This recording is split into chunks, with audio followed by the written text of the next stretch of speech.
Hello, everyone. This is InugamiTheHound. I'm InugamiTheHound, and I'm back once again with another stream. But before I go, I want to let everyone know that I'm doing a giveaway. That's right. If you guys want a Xbox Series S console, you go to my link right here. I will be posting this real soon here on YouTube as well, so everyone can enjoy it. Let me redo that again. So, as you know, doing a Gleam giveaway. This is my ninth giveaway before on Twitch, but I'm doing an Xbox Series S. You must live in the USA. One person will win. You have them from April 1st until July 4th to enter the competition. Well, you have some people entering, and you still have 92 days left. So, thank you guys so much, and goodbye.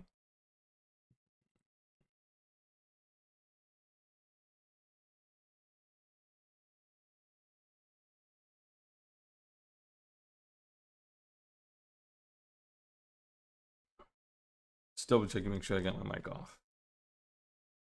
Let's see. I should do some text for Anime of the Year and Crunchyroll and all that. I think that comes out next month, right? I need to finish episode 11, season 2.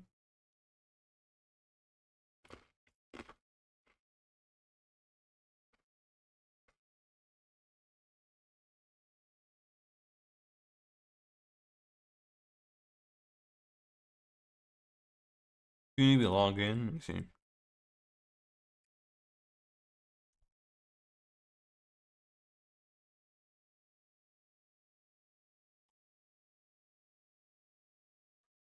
That that's from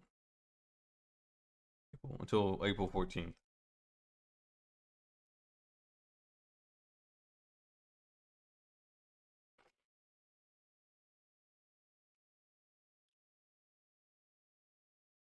I'm guessing Free Run has a Free Run. Yeah, Free Run or Solo 11 probably have the best. Anime of the Year, Dan, Kaiju Solo 11. This was good. This was good. This is good.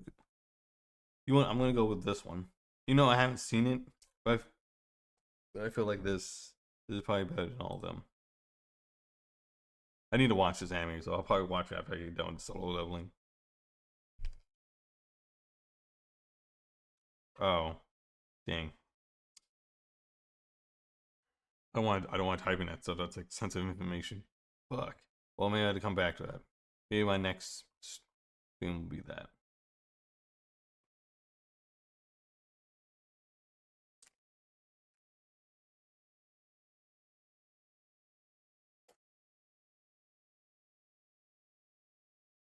Hmm.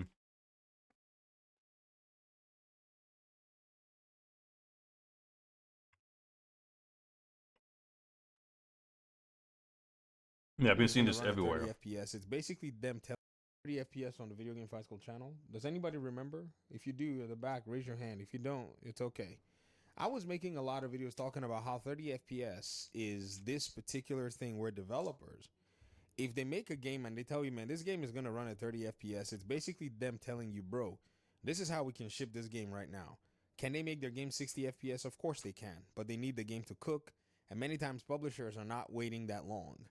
So, what you got to see was Starfield 30 at launch, 60 later down the road, right? But the entire conversation at the end of the day, Yeah, 30 FPS kind of sucks. I mean, I've been playing Starfield.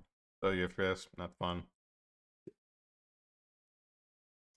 About like 30 FPS, it's alright.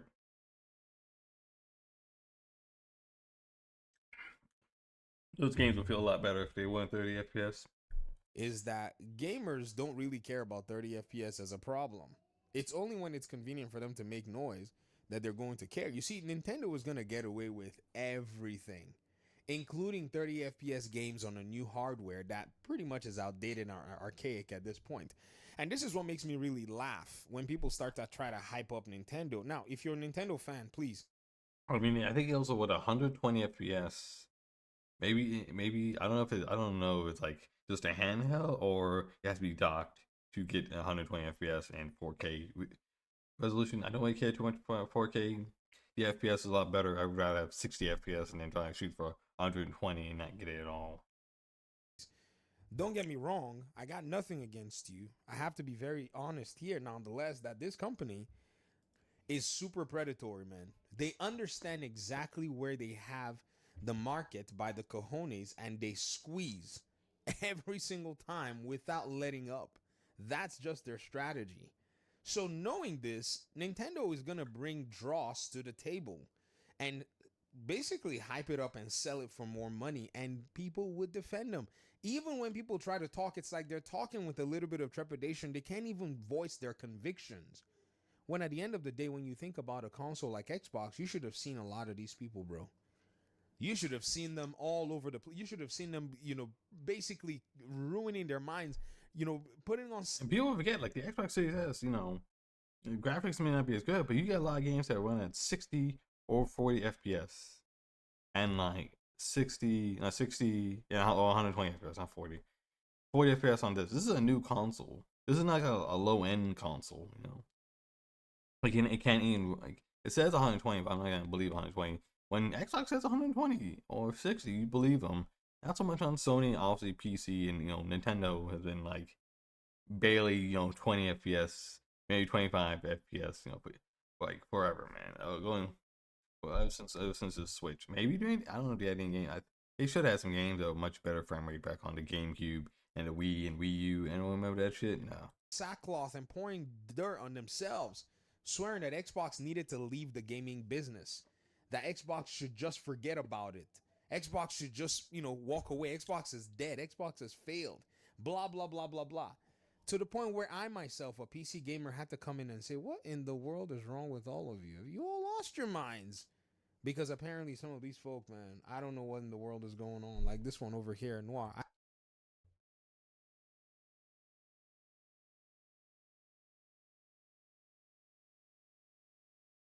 All right, let's see. Yeah.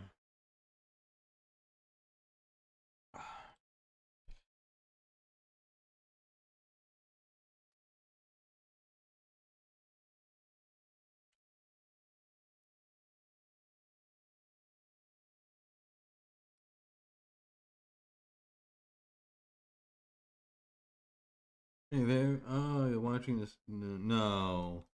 I just watched some reactions to it earlier, and now I'm just kind of watching videos about the fallout of it.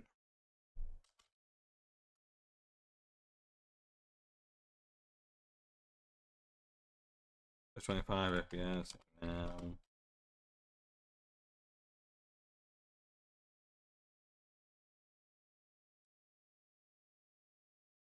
Let's see. I don't.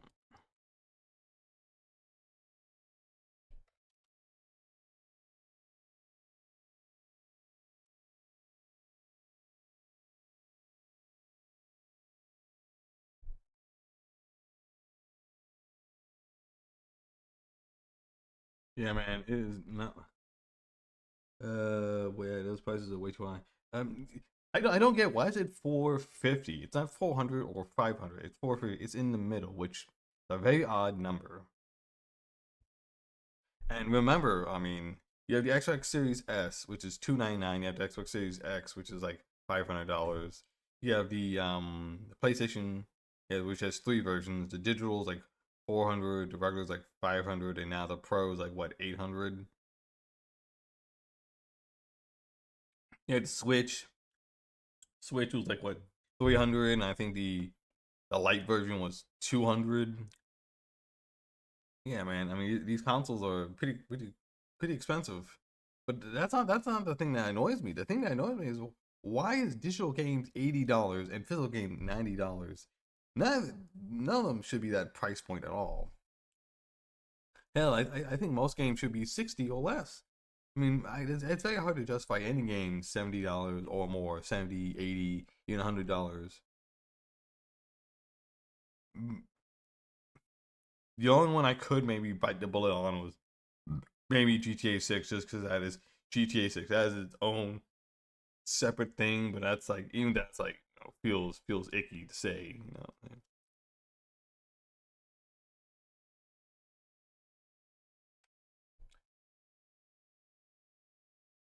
Let's see, and yeah, let's see what else he says. Yeah, 60 exactly. Yeah, I mean 60 was a lot too. Like when it was we get new Delta Rune chapters with GTA 6. I'm guessing that's that game. It looks like it's made by the same people who made Undertale.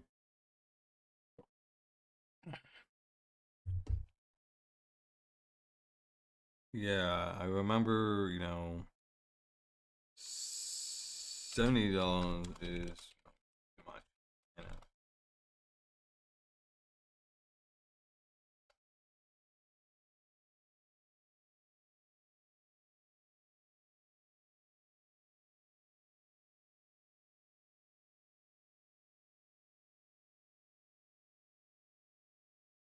And yeah, 5.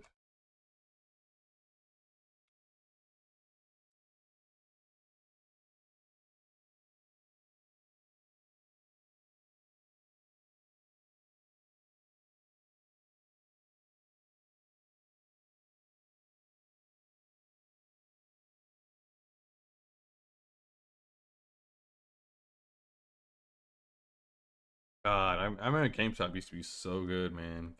GameStop used to be really good back in the PS2 and 360 era because you could be able to get good games for a pretty decent price, or find or complete a collection, or find like an obscure game.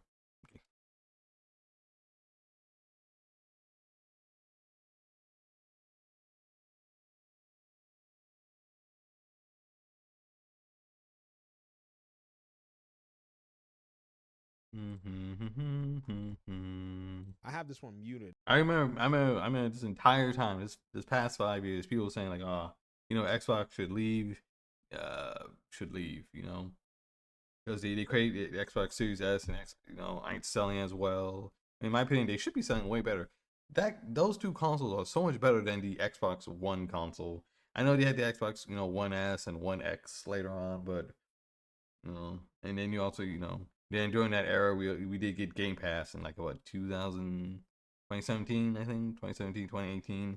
That really helped out a lot, I didn't block him. dude. Game Pass has been so good. BRB, all right, BRB.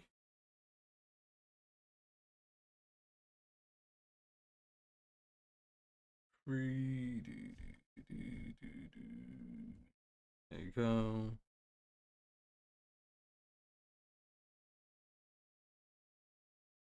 Got that.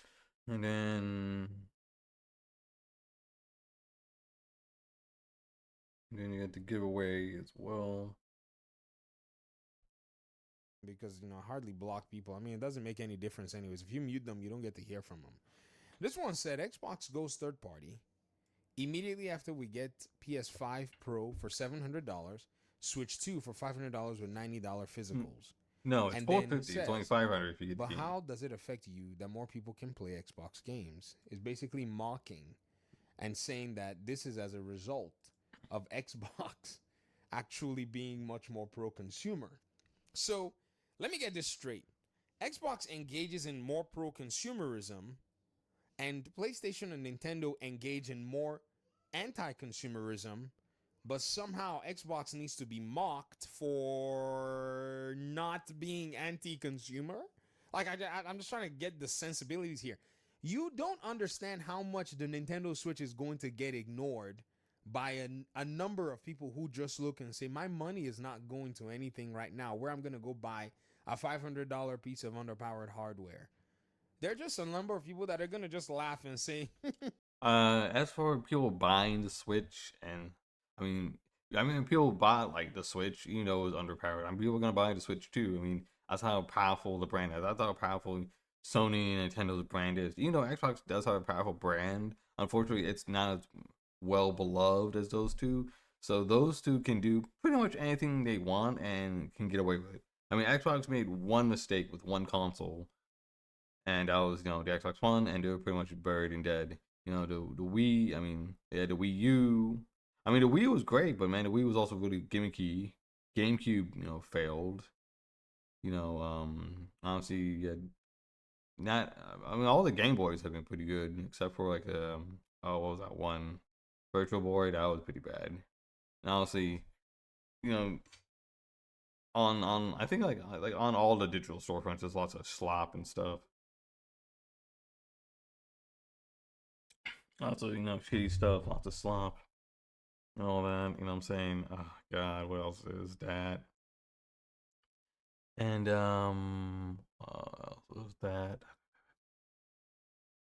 There's that, and like yeah, the PS4, which was like sound like a jet engine. PS4 Pro, not much difference at all. Even if you put it like you stand it up, even if you stand up on its side, it still sounds pretty bad. I mean, the 360 was like that, but if you install the game to the hard drive, then it was fine. Xbox One was required. Xbox Series 1S was required. Series X acquired. Xbox One X also acquired as well. I'm guessing the Xbox One S is also extremely quiet too. Let me see an AMD GPU there, an AMD CPU. Now, I'm not saying that it's not going to sell. I mean, that is up to the people who want to buy it. But this has got to be the most dishonest thing I've ever seen. Because I have to be honest with you, ladies and gentlemen, that this is the weirdest thing ever. The same user has been reeling about Xbox since Nintendo unveiled this stuff. It's official. The best deal in gaming is just buying a PC. I don't disagree with you, Noir, here. However, how you came to the conclusion seemed to me as crazy. Xbox is dead and barely a platform anymore. PlayStation 5 Pro is a scam. Nintendo is out of their mind. Steam is my home. Yo, let me help you. You used to be a console fanboy. I recommend that you don't bring this virus into trying to be a PC gamer. To be a PC gamer, you must rid yourself of brand loyalty. As much as many people will tell you that, hey, we like Steam, the reason we like Steam is simply because Steam actually Why does the gameplay respects for our this game look dollars. so bad? The Doesn't look moment very Steam interesting. decides that it's no longer going to respect our dollars, we're out.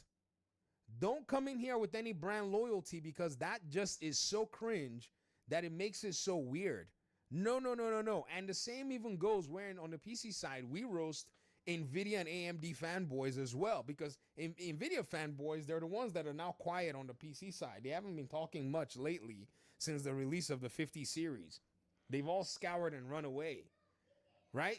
And so this is basically, in my opinion, something that I have to go ahead and point out, because these console warriors, man, y'all need to just go hide in a little, cave somewhere, man. This cringe worthiness is just too much to bear. That everything in your mind can only be translated from some console that you're upset with at the end of the day. Weird. Another tweet from this guy. This is why they're muted, by the way. This is true. I'm 150% blaming Xbox. This is a direct result of a lack of competition. What lack of competition? All three of them are there competing against each other. Well, technically it's mostly PlayStation and Xbox competing each other. Switch was on its own for a while. I mean, last time Nintendo competed with them was back on the GameCube, Xbox, and PS2 era. They haven't done that. This is nothing on Xbox. This is 100% on Nintendo being greedy when it comes to digital and physical games. That's it. After Xbox has basically bet the farm and given the world to its own audiences, and now somebody has the audacity to come out and say that it's because there's a lack of competition. They're launching you games for $1 if you want to do a Game Pass trial. Yet Nintendo wants to sell you a $90 game that a freaking university class of game developers can develop if they put their mind to it. This is the truth. There are developers that can cook that game. The kid that cooked Minecraft in a weekend. Are you trying to tell me that we don't have prolific developers like that? Man, let's be real here. This is why I've always kind of laughed at the so-called Nintendo proposition, because I'm like, man, these guys just understand exactly who is here buying their stuff. Now, again, this is me v Nintendo. If you're, if you like Nintendo, again, this is not against you. I'm just basically taking aim at what I think is just quite absurd when it comes down to it. And also the response that is also quite absurd, because apparently what's been nurtured in this console conversation is just silly talking points where nobody really does care to actually sound logical or people don't really realize that, shame. I mean, like, God, how many times have so many fanboys been roasted so badly, so hard for their stupid, insane, dumb, takes on Twitter all the time. Now it's Nintendo and Nintendo fanboys. Xbox not so much. I can't remember the last time they did. Maybe Redfall. That might be a huge, some egg on their face with that one, but that's it. Starfield, eh. Is actually a deterrent from making a nincompoop out of yourself. Like, you know what I mean? Like that, shame has got to return. I don't know what in the world is going on. Like, Xbox went there and told the people at Nintendo, hey man, why don't y'all go ahead and, crank up the prices? Nah, that's what the Nintendo fans have basically condoned and supported for many, many years. This is as a result of it. They've decided that they're going to go ahead and do this. You see, the moment these people realize that here, when you're actually making and taking a stand, you're looking and saying to these so-called corporations, man, go ahead and pound sand. I don't care what you try to dangle in front of me. If I'm not willing, I'm not going to entertain this crap.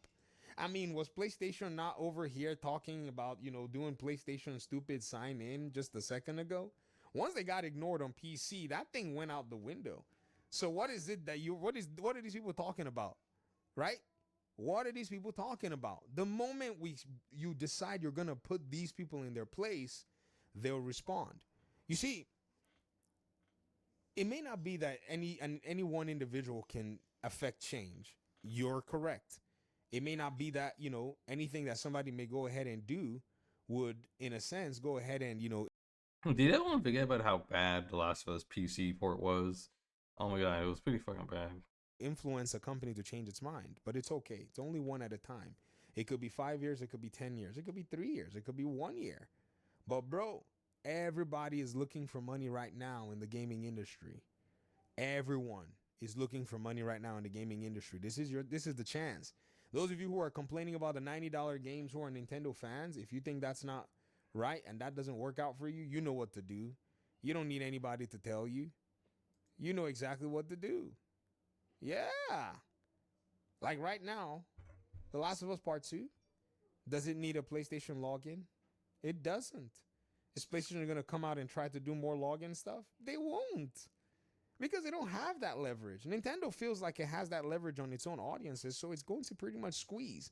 People are talking about Xbox. Oh, so now Xbox and Nintendo are now direct competitors. Where it'd be Xbox fault. I thought y'all said that, Nintendo is not a direct competitor to PlayStation, that it was Xbox that was. So somehow Nintendo is a direct competitor to Xbox and indirect competitor to PlayStation? Have you all lost your minds that you will be allowed to do such mental gymnastics without getting called out? Please. Let's all be real with ourselves, man. Let's go ahead and just call it how it is. This is just absolute nonsense. And some people want to condone it. Nah, that's not going to be allowed. But it's all right. It's all right. We're going to let this particular Nintendo reveal start to basically, unnerve, these folk, because that's exactly what we need. We need to see them actually come out in the light, so that we can know that, man, a lot of these folk are just straight up dishonest. That's what they've always been. This is malicious from this person. This has nothing to do with them trying to come to any conclusion that's sound when it comes down to it. It is what it is. Talk to me in the comment section. Thanks for watching the video. Peace out. Alright.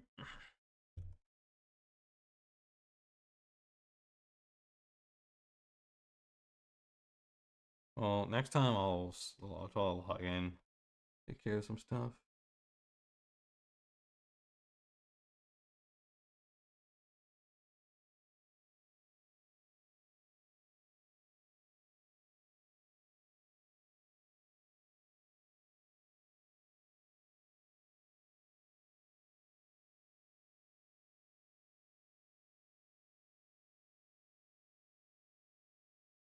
Let's see.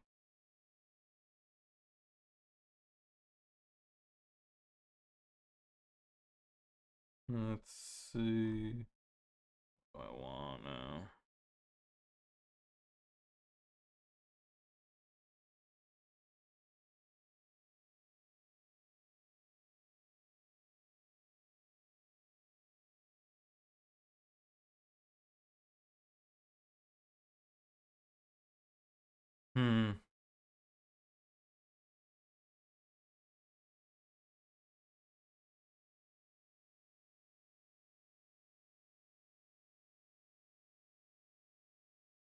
What can I do?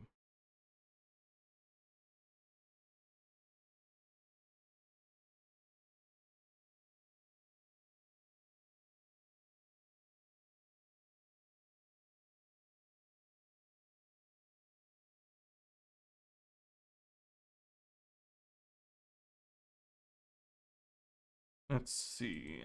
Does Brooklyn Gaming have anything interesting?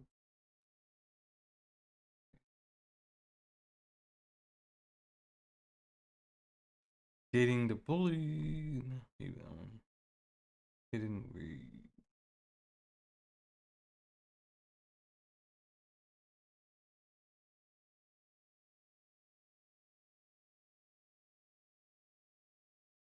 One last shot.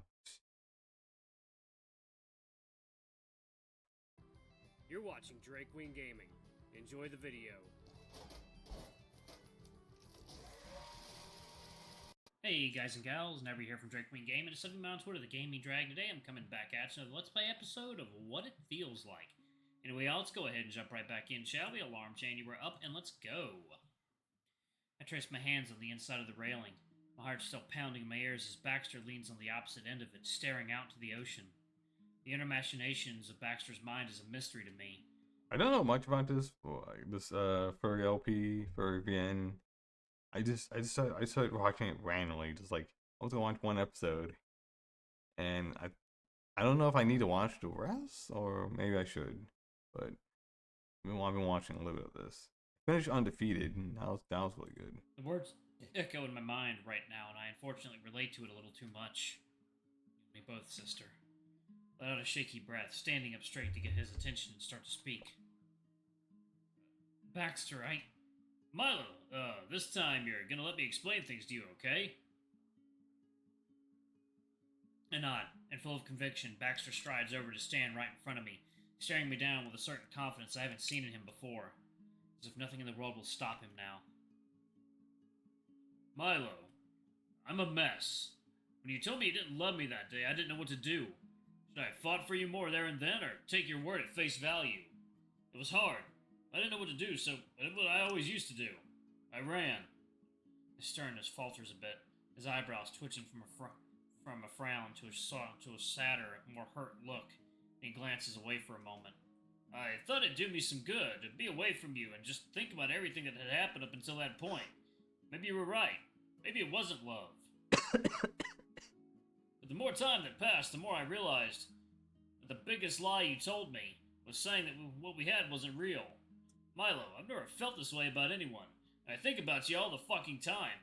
How pretty you are, how talented you are. The time we spent together, even if it was for a lie. I was the happiest I'd ever been. For once, I finally felt like someone wanted to be with me. For me. There was no begging or asking for more. It was just you. I loved having you. Guys, let me know if I should watch the rest of this. What It Feels Like. I haven't. Like I said, the last VN I played was Santa Lucia, and I loved it. And I can't believe I hadn't sat down and you know put my thoughts to type my thoughts down in the Discord. I should do that. Oh, 1 second, y'all. Give me one moment. Sorry about that, y'all. I'm back. I'm just downloading Half-Life 2 RTX, the demo that just came out. I'm gonna test it out on my rig. Anyway, that day with Dahlia, I wish I could have some sort of excuse for it all, but the truth is, I took advantage of you, of our situation, how we weren't technically together, and I kissed her. The person I was fighting for this whole time suddenly wants me back. I just felt like I had to know where I stood with her. I had to know if things were over, for good. He runs a hand through his already slicked back hair, sighing uncomfortably. That sounds fucking awful when I say it out loud. I feel like I cheated on you, even though we hadn't made anything official between us. But even though I felt guilty, I didn't regret it. And somehow, even after everything that's happened, I still don't. Because kissing her made me realize I wouldn't want to kiss anyone else as long as you exist. He cautiously reaches for my hand, and despite the jealousy bubbling inside me, I let him take it, feeling his warm fingers grab my cold palm. I know I broke your trust in me that day, and I'm sorry, Milo. So fucking sorry. I don't know what I can do to mend that, to make it better, but I'm trying. and I'm doing everything I can think of. I want you to know how I feel, even if you don't. He pauses, swallowing. Don't want to take me back. I understand, but as long as you know that you're the only person I want, the only person who's ever made me feel like this, then that'll be, fine with me. I'm scared, Baxter. I'm so scared you're gonna regret it or change your mind or move in or on in a day because that's all I've ever known.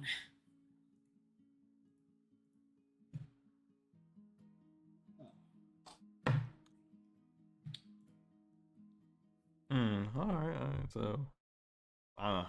Obviously, this is the drama between, Milo and Baxter. He felt like Baxter betrayed him by kissing him. He thought everything was a lie. They technically weren't officially, a couple, but still. Milo, is always worried that someone is just going to dump him. Believing everything you say is a risk. Loving you is a risk. But not having you in my life scares me more than anything I could think of. I'm sorry, Baxter, that it had to take losing you to realize it at all. I'm sorry I lied to you that day. I lied to myself, too. I don't know if you got my message. I did. You never responded. I was already halfway back, and when I got your message, I figured I'd just show up and tell you face to face, but stuff happened and I got detoured. It's a long story. But I heard it. That's why I'm here. Because you know how I hate having to beg someone for their affection. Right, the art style is okay. Like, I'm guessing he's some type of feline cat. The spots, maybe like a cheetah or a jaguar or something like that. I don't know. Oh, it could be a house cat. I don't know. I can't tell. I think Milo. Why is he kind of what? I thought I'd never do it again, but I know you feel the same way, so if it's for you, I don't mind begging. I'll ask you as many times as I need to. He cups my face, pulling me close to him. Milo, please, let me be with you. I can't imagine not having you in my life anymore. I think I really will fail finance, and every other class I've got for that matter. I laugh, holding back tears. I couldn't do it. I couldn't be with anyone else anymore, not after feeling like this with you. You're the first real thing I've ever had. I don't want to lose you. You have my heart, Milo. It's all yours. I love you so much. So, if you'll have me, I promise. I did notice this, like, this does look a little more anime like, this, the eyes right here, and the eyebrows. I can imagine, if they get a little chibi look, a little angry thing right here. Yes. I won't let you go. Not if I have a say in it. Trust is all I can do. To give it a chance, even if I have no idea if it'll end in heartbreak. Changing the status quo yet again. Something I've always hated doing. But at this point, I've changed more times than I can count. And it's all because of him. Yes. Yes, Baxter. I want you to be with me. Please, stay with me. The realization I accepted spreads through his face slowly, and with a big, happy grin, he completely envelops me in his arms, hugging me the tightest he's ever done. Still not quite tight enough, though. Russo. He whispers this against my neck, and I squeeze him back tighter, clutching onto his suit until my fingers are numb. I'm all yours. Me too. I'm all yours, Baxter. I love you. I'm sorry I said I didn't. It's okay. I know. It doesn't matter anymore. I know you do. We stay that way for a long time, and I take in every second of it. Baxter's mine. All mine. Stay with me. I whisper his request, knowing that in the back of my mind that fear of mine might not go away so easily. I'm not going anywhere, Russo. When he says that, the quiet voice inside me falls completely silent. Baxter pulls me away, but before I can start to protest, he pulls me back in for a kiss. I shudder as his lips meet mine, cupping his face to pull him closer to me as he deepens the kiss, his body leaning against me. Oh, no CGI, sadly. No CGI, just kiss. I thought the feeling of longing would disappear once I felt his kiss. Like an EpiPen, instant relief kind of deal. but somehow it only makes it worse.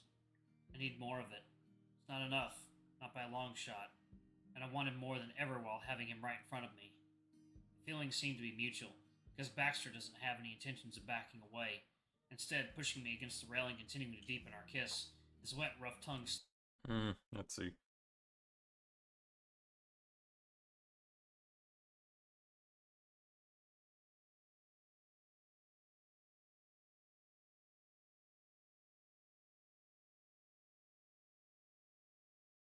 Alright, I'm gonna ask you a question if you like any furry Slipping games. into my mouth as much desire as I want it to have. It's only when I'm suddenly aware of our situation by how loud we're kissing, in a public area no less, that self-consciousness takes over and I whine in embarrassment, pushing him off me with little conviction. He does back off, though, licking his lips in confusion. What is it? We're in public. Oh. He looks around the mainly empty area, as if just remembering where we are. Right. He runs his tongue over his muzzle again, like he's taking in the taste of our kiss, as he looks at me, an idea forming in his mind. Well, let's get out of here then. Whoa. Really? Yeah. Really. He pulls me back into his arms, burying his face against my neck. Unless you're waiting for them to cut the cake. Maybe. It would be a little rude to leave before that, right? He runs his tongue across my fur, shamelessly licking up the entirety of my neck all the way to my cheek. It tastes way better, though. You're so cheesy. But pretend you don't like it. He plants a kiss again against my temple, letting his hand slip lower and lower as he whispers breathlessly into my ear. I need you, Russo. You know, I never really liked cake all that much anyway. With his hand tightly woven in mine, Baxter leads me out of the lodge and away from the party. The thought of maybe letting Lizzie and Wyatt know I'll be gone crosses through my mind, but I figure I'll just deal with the consequences later. Now, my mind is focused on one single objective: to be alone with Baxter. He reaches bike, and he instinctively gives me his helmet. Oh, do you still have, Yeah, of course I do. I just didn't bring it. I didn't expect, you know. Heh, yeah. Is this a real, hotel? Let's see.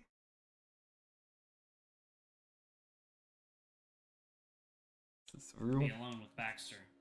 America Inn? Let's see.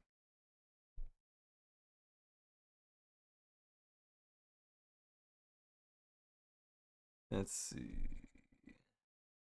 What does it end? AMIC.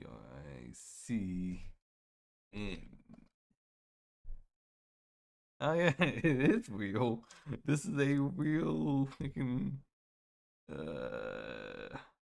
it's in Minnesota, Twin Cities, Minnesota, 1984. So this takes place in Minnesota?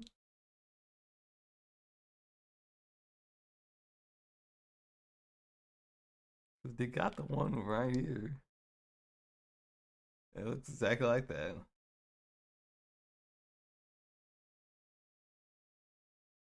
What is it? Was it arches and shit? Maybe it's an old one? I don't know, man. Like, you got a rare looking one. He reaches bike, and he instinctively gives me his helmet.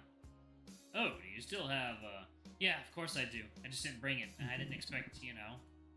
Heh, yeah. You really should.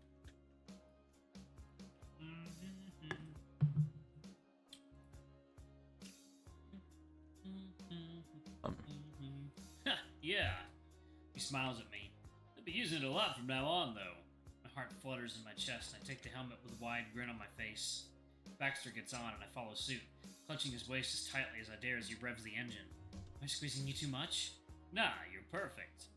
Pretty sure I'm applying enough pressure that it's hard for him to breathe, but even so, I don't let up. It's okay for him. It's okay for me. We finally drive off into the night, speeding past the limit, ignoring every stop sign. Baxter even crosses through a few red lights, driving like a true maniac. For once, I couldn't be happier as he does. His apartment comes into view, and my heart starts racing as we clumsily get off and rush towards the door. Hand in hand yet again as he scrambles to fish his keys out of his pocket with a free one. What just fell down? Alright, y'all, I'm actually going to pause the video right there. It seems the cats want to get in here, and I have to shoot them away. Anyway, thank y'all so much for watching. Oh. We'll get the sexy times in the next video. I love you all, and I'll see you on the next video. Bye-bye! Alright then.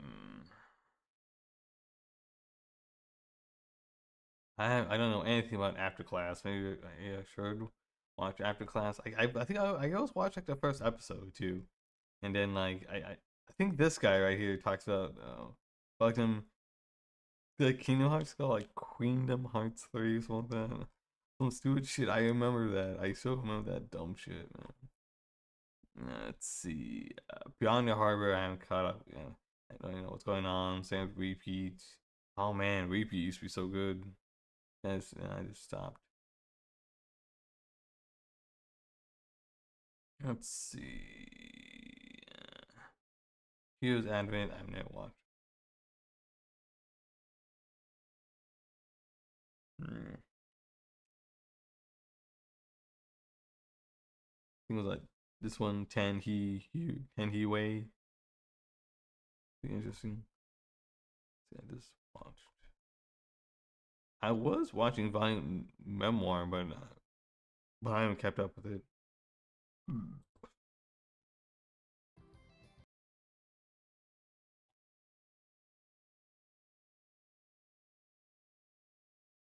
Let's see.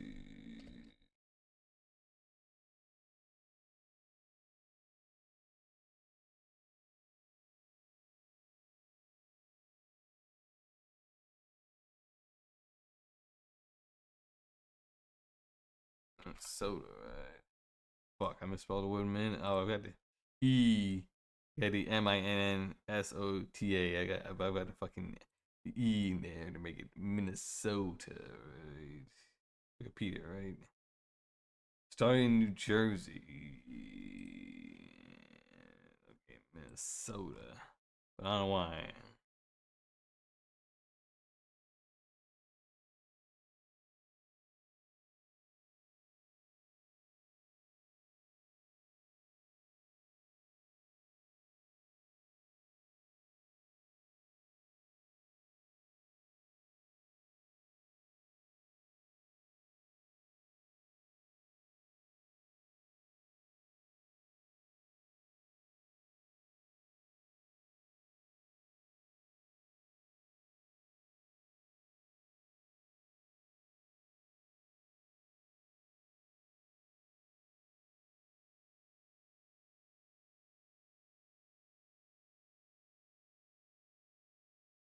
Let's see. Is there any other VN I want to watch? Unfortunately, I already finished God, Undefeated. And I know Keith and Bird finished Undefeated, and that was really good. Don't know if you guys saw that. I'm not.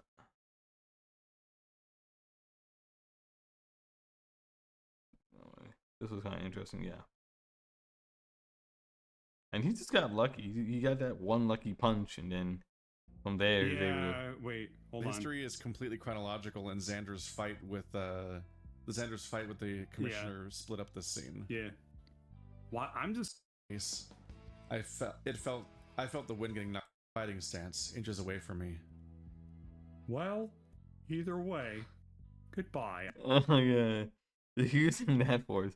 He uses the freaking what's that? Joe Swanson voice. What is evil commissioner? Alex. Makes me hilarious. Damn. Oh, use the star punch. Oh, he's fucked. The star punch. I think he's dead. A very twisted head. Yeah. That's it for old Harvey. Yeah, this is my commentary. Some of the things that if you want to make, if I was making Undefeated, this is what I would have done, a lot better. Give us a roster of characters, so Xan and the others fight each other, like very much like Mortal Kombat or Street Fighter. Give us more time with Red Lion and Xander to love each other. Like we barely see the commissioner, so it's very hard to take him as a threat. I mean, he beat fucking Bruce in the past. That was it. And then other than that, we didn't see him beat anyone else up. Imagine him, beating up, I don't know, like some asshole, like maybe like Cole or Ryan or something. Yeah, in my opinion, it should be a 3v1 fight. Harvey take on Redline, Bruce, and he beats the shit out of his, his grandson, Redline. Defeats Bruce, he's like, oh, you are truly now defeated. And Xander is like, all right, all I got left. And he beats him. Yeah, that's it. That's just me.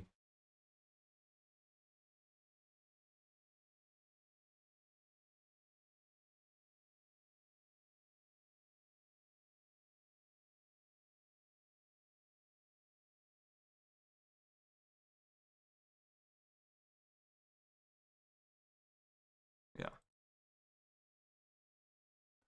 But let's see.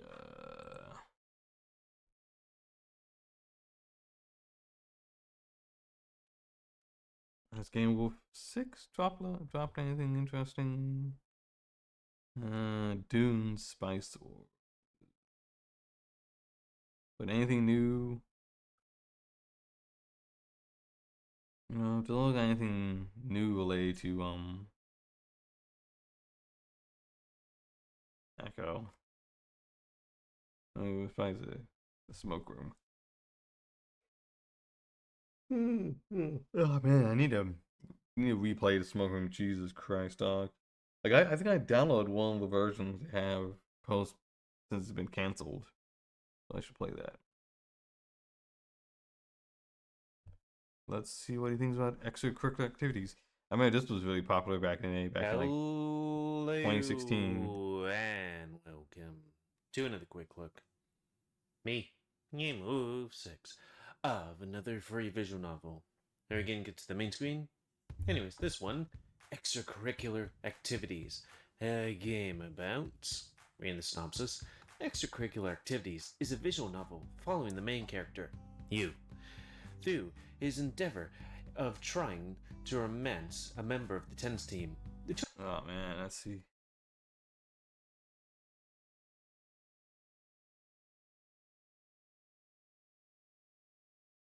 I'm glad you took a look at this visual now. Can deal with it. It's fine.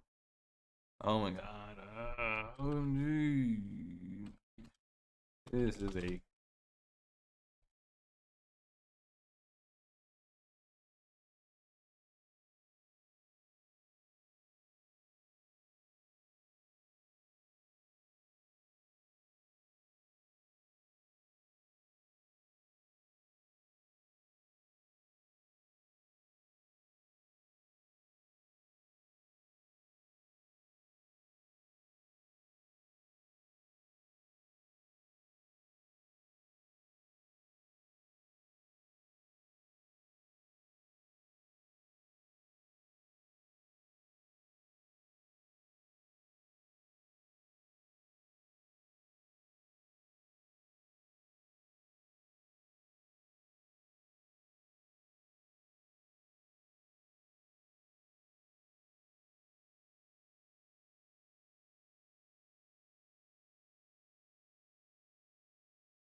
also you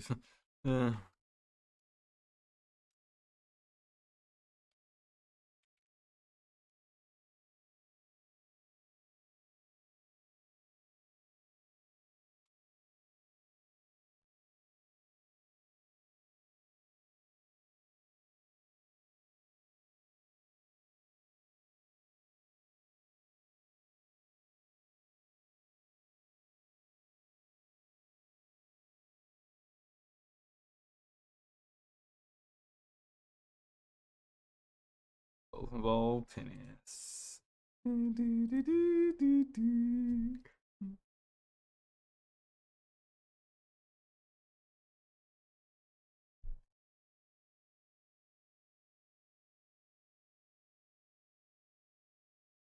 Choices you make can impact the way your teammates react to you. So, make your choices carefully.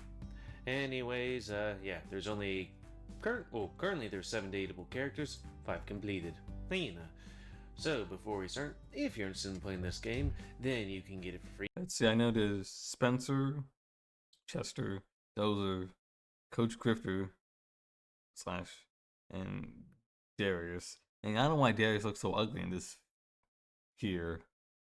So that's 5. Richard's 6. Who's the 7th one? Is it Abigail or someone else?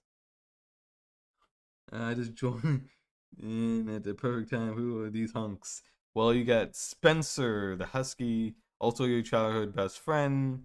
You have Dozer. No, you have Chester, the nerd, who also has an overprotected older brother. He also has a lot of trauma in his past. Here's Dozer. These two guys are good friends. They later become more than friends if you do not pick their routes. He's also got bullied. He also got bullied. So yeah, this is your fuck. God damn it, I pressed the wrong button now. Shit, damn it. Fuck. Really And this is your English teacher slash tennis coach who can date.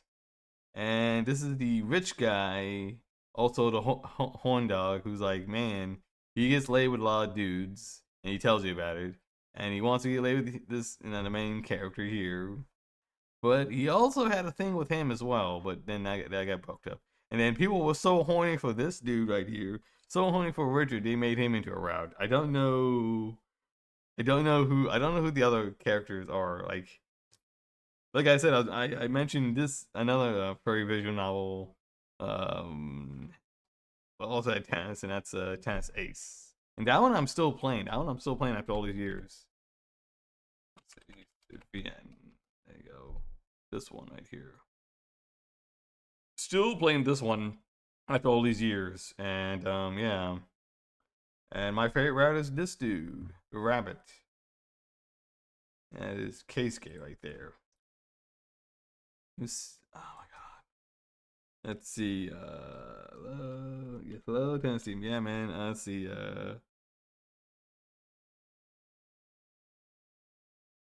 Let's see.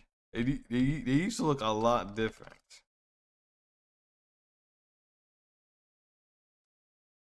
They used to look a lot different. I don't know. See, this is what they used to look like. Here you go. This is what they used to look like. See, this is what they used to look like back in Curse Mark's art style. Is Coach Grifter, is Chester, Spencer, is Dozer, and then there's Darius. And you can tell they look way different. And you can tell Curse Mark, man, he has really good art style. Like one of the best. But man, God, look at those big old bulgy oldies. Woo. Compared to this looks a lot different. It looks a little more, I guess, realistic. Oh man, I don't know why he left. And I think very nice. And the guy who made this, I think it was I can't remember his name, but his boyfriend slash husband also makes another furry VN known as Wolf in Paradise.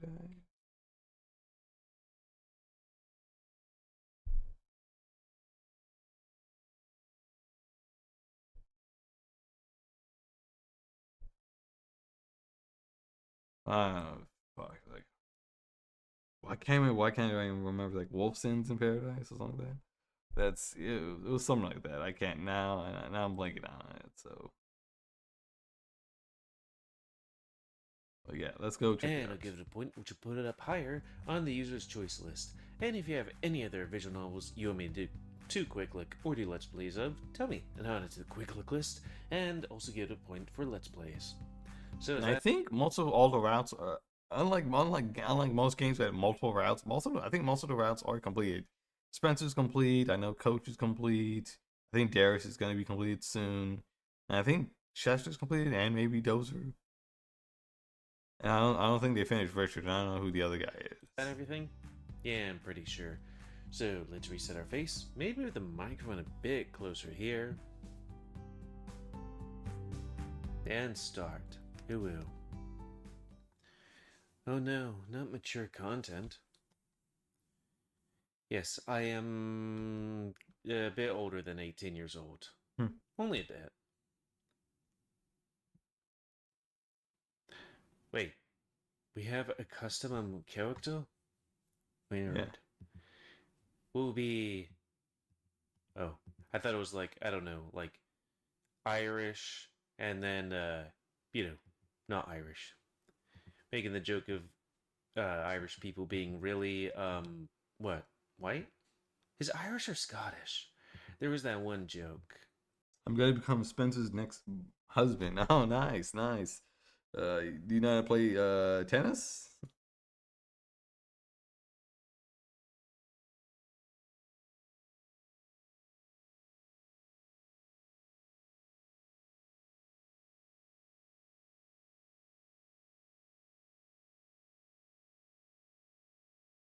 Yeah, man.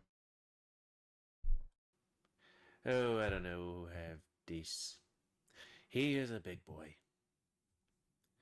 Not all paths lead to the correct spots yet.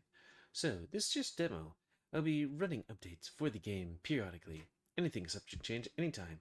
All feedback is welcome. So if you have any comments or questions, please let me know. Not me, but them. And don't redistribute without his permission. I am default name? Hey guys, type of feature I wanted to implement here was as a whip. Word of warning, it may not work all the time. Would you like to choose the day to skip to? Be a whoa. Doing so may cause you to miss out on content due to how certain choices impact other woots. Set the days, start based on preferences. Oh, and happy, the smoke room getting cancelled day. Yay?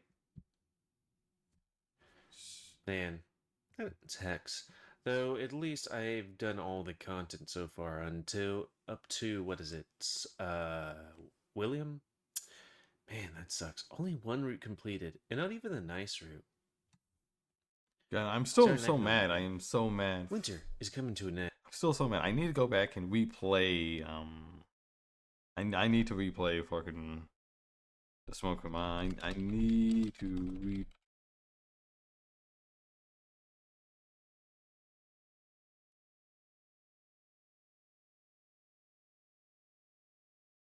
William.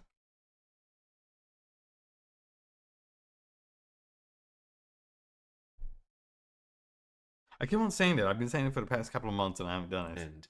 And So. finally, you get back to your tennis courts.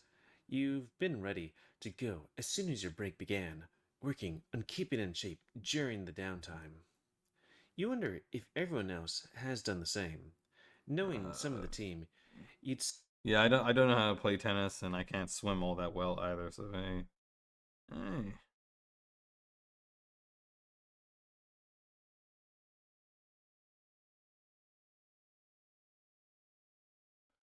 say there's probably been some slacking off. Also, I might want to look at the things. I don't think any of these guys, I mean, I guess maybe him, but these guys don't exactly look like tennis players, because they're bara. And, I don't know. When I think of tennis player, I think of somebody that's quick and not big. I don't know, haven't seen too much. Just the intro thing. I love the feeling of the court under my feet. It's only been a few months since we've been out here, but it feels like it's been an eternity. Doesn't seem like anyone else is here yet, so I guess I'll start stretching while I wait. Don't need to hurt myself the first day back out. Was it called Charlie Horse? You raised your arms to the sky and sighed as the sun poured over you. Ew, sun and summer. It would have been a great day to just curl up under a tree and nap. Alright, it looks like someone's eager to get started today. Yeah, he big. I don't know. I don't exactly, look at tennis court people. Thankfully your head's right there. Like it's coming up that big bulgy. I can't put a name on it, but I know I've seen it somewhere. This also looks for it's called, I think it was called Captain Gerber, I think that was the artist's name. I can't remember. It's not Curse Mark anymore. Curse Mark is gone. He left many years ago. He left pretty early. back in the day. Yeah. So you may have seen it, maybe, maybe not.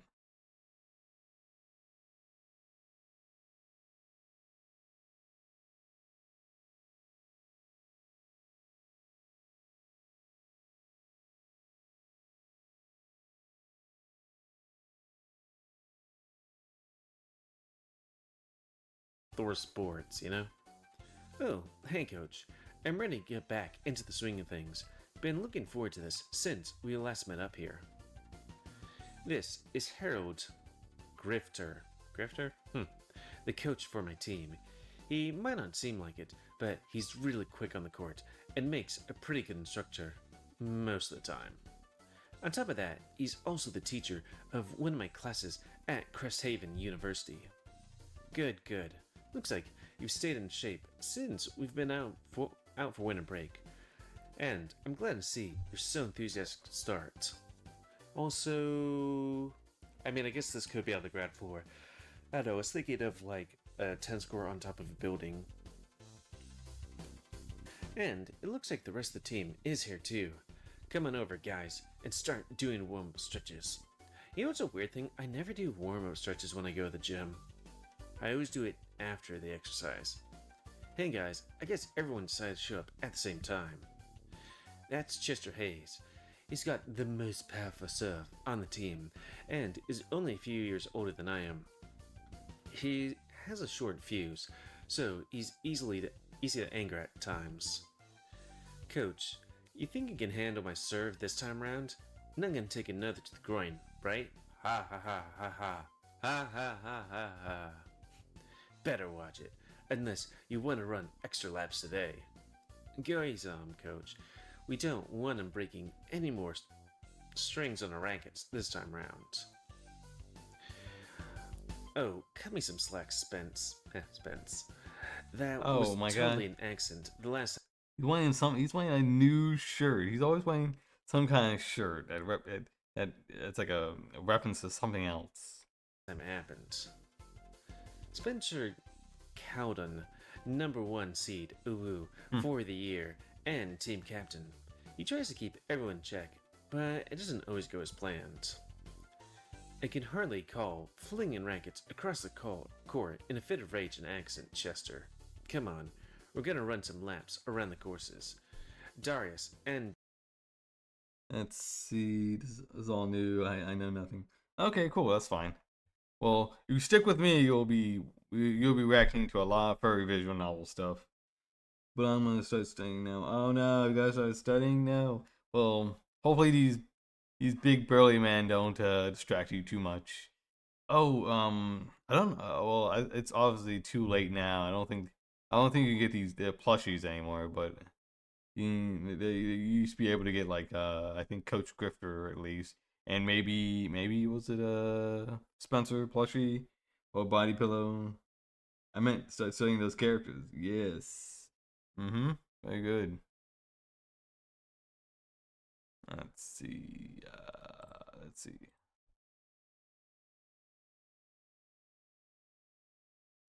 Let's see. Yeah, here you go. Don't know if they still have it or not. Flush. Yeah, see. Yeah, see, they used to have a Coach Grifter one sold out. I have this one. And I never got this one. Here's Spencer. It was sold out. And I always kick myself. I never got these two right here. I never got Leakolau. Look at this little boy. Look at this cute little clouded leopard. So freaking adorable. How old is this game? Wow, they have Tribal Hunter plush. Yeah, I don't know anything about Tribal Hunter, so I don't know. Yeah, I think this game is like I came out like in I remember Vivian J, playing the game back in 2016. Will you ever get this?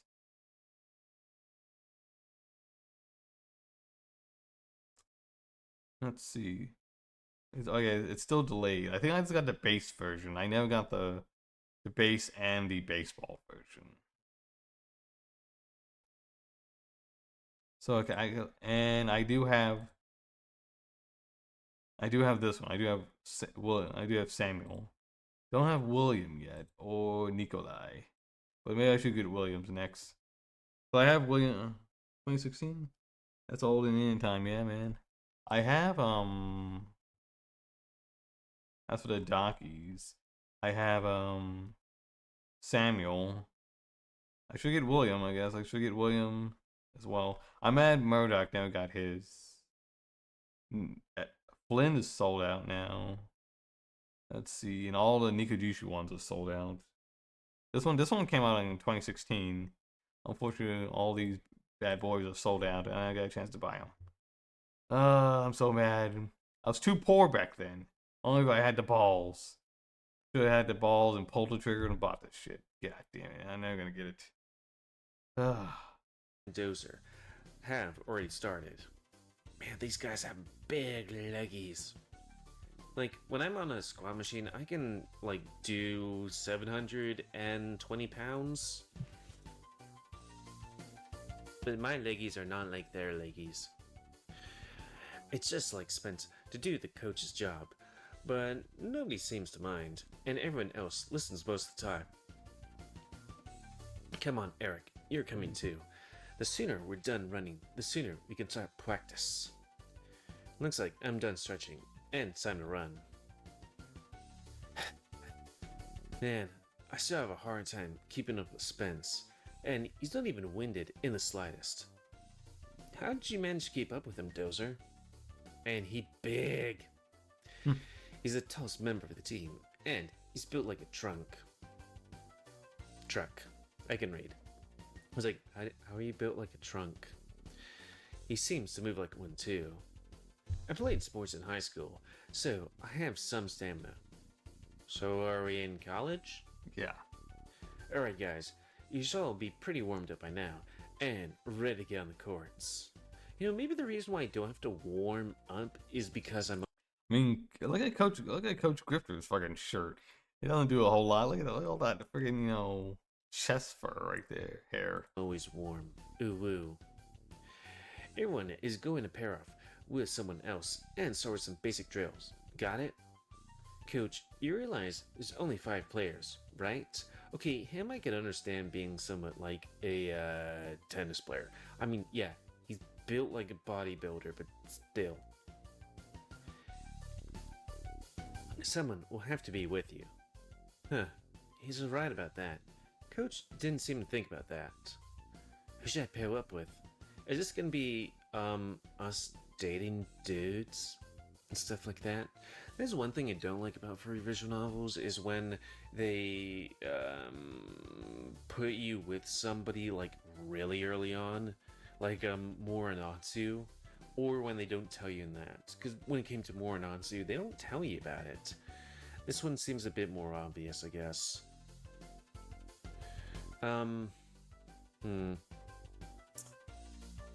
Which bar do you want to be with? I mean, most people who play this usually go with these two. These two are probably the most popular ones. The least popular one's probably Dozer, Chester, and Darius is right there in the middle.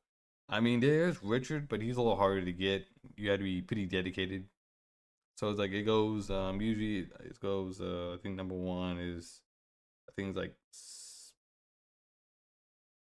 Spencer to Coach.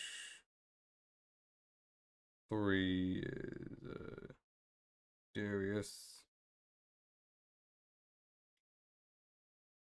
4 is Chester. And number 5 is Dozer. Yeah, I mean, unfortunately, it is a furry visual novel, so a lot of characters will, depending on the writing, it can fit in a very specific like kind of stereotype. Usually, it could be the animal species or what they might be, like, you know, a tsundere or whatever, that type of, or depending on the furry visual, some of them may have like specific, you know, like kinks or fetish that they might play up with. like, cause I think in this one, I think definitely with him, he has like obviously the praise kink. He's a bull, so he's like all hot headed. You know, you got him. He's your coach. He's also older than you. He has an ex-wife slash ex-girlfriend. You know, if you're into that, you know, daddy type. You know, also if you're into like sweat slash armpits, I think he does a lot of that. I don't know. I'm a lazy boy, so husky guy, I guess. Spencer Lowe. How about Spencer? Hey, Spencer. Will you practice with me today? Sure, Eric. You're probably the one that might be able to keep pace with me right now. Maybe practicing Spence wasn't the best idea I've ever had. Do you want to warm up a little first? Or should we just jump straight in the game? Yeah, we're not straight. Warm up. Let's warm up first. It's been a couple months since I actually picked up my racket. Like, seriously?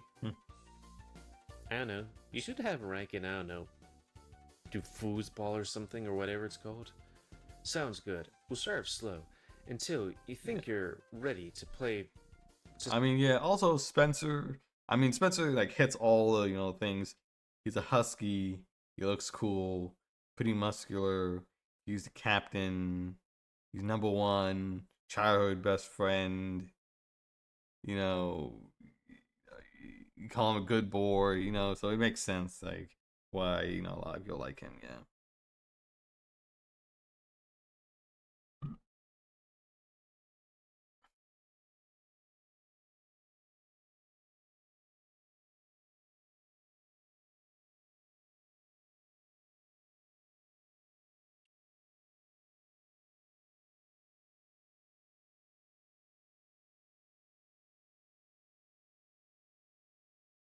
Furry BF. Yep.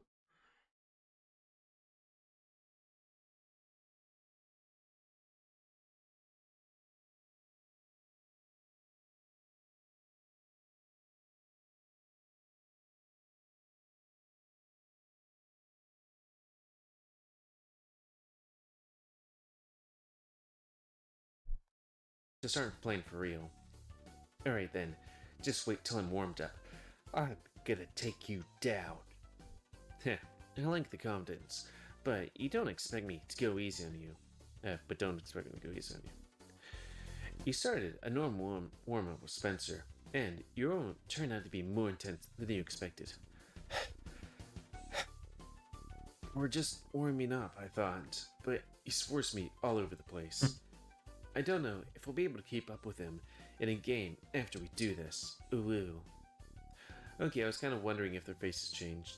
You alright? You seem a bit winded. What? Nah, fine. I'm about ready to play a game to show you how things are really done.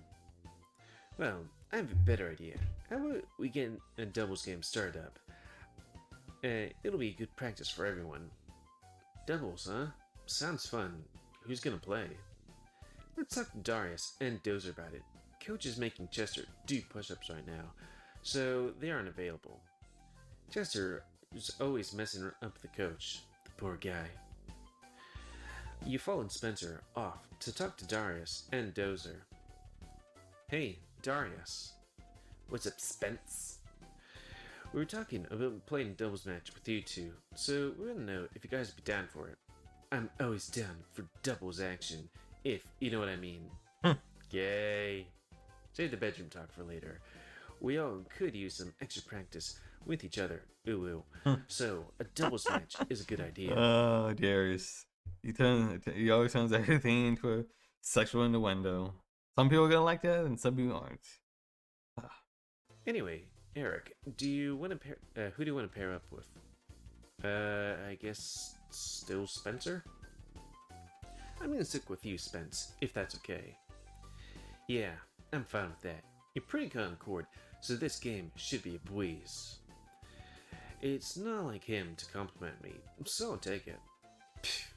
You only hope it'll be easy. You guys can have first serve. I will take the net for now. Just play defense for now. We outmatch them, and want them to practice, so let's not go all out just yet. Gotcha. Darius doesn't tend to think about any kind of strategy on the court, so just return the ball back to him constantly is going to make him think of another way to get around us. And Dozer is similar to Chester, relying on strength to overpower his opponent. They need to put more thought on the ball, placement, and skill shots. I remember watching an anime for like maybe an episode or two about like tennis, and it was Was it Prince of Tennis? like, my god, he has the roundabout snake shot. And it's like, He's probably talking okay. about Prince of Tennis. You mean just giving a spin to the ball or something like that? It's really weird when watching anime about sports. And not like some kind of like really super sports or something like that. Just sports like tennis. And it's like, my god, we're trying to make this more exciting. It's like, okay. Yeah, that's Prince of Sure. Tennis for you. I don't know, I've never been into sports. Anyways, you just need to focus I on remember your this backhand Prince of Tennis, shots. Ice Shield, Initial D, From, Kuroko back no court. Basket, Slam So Dunk. use as much as you can.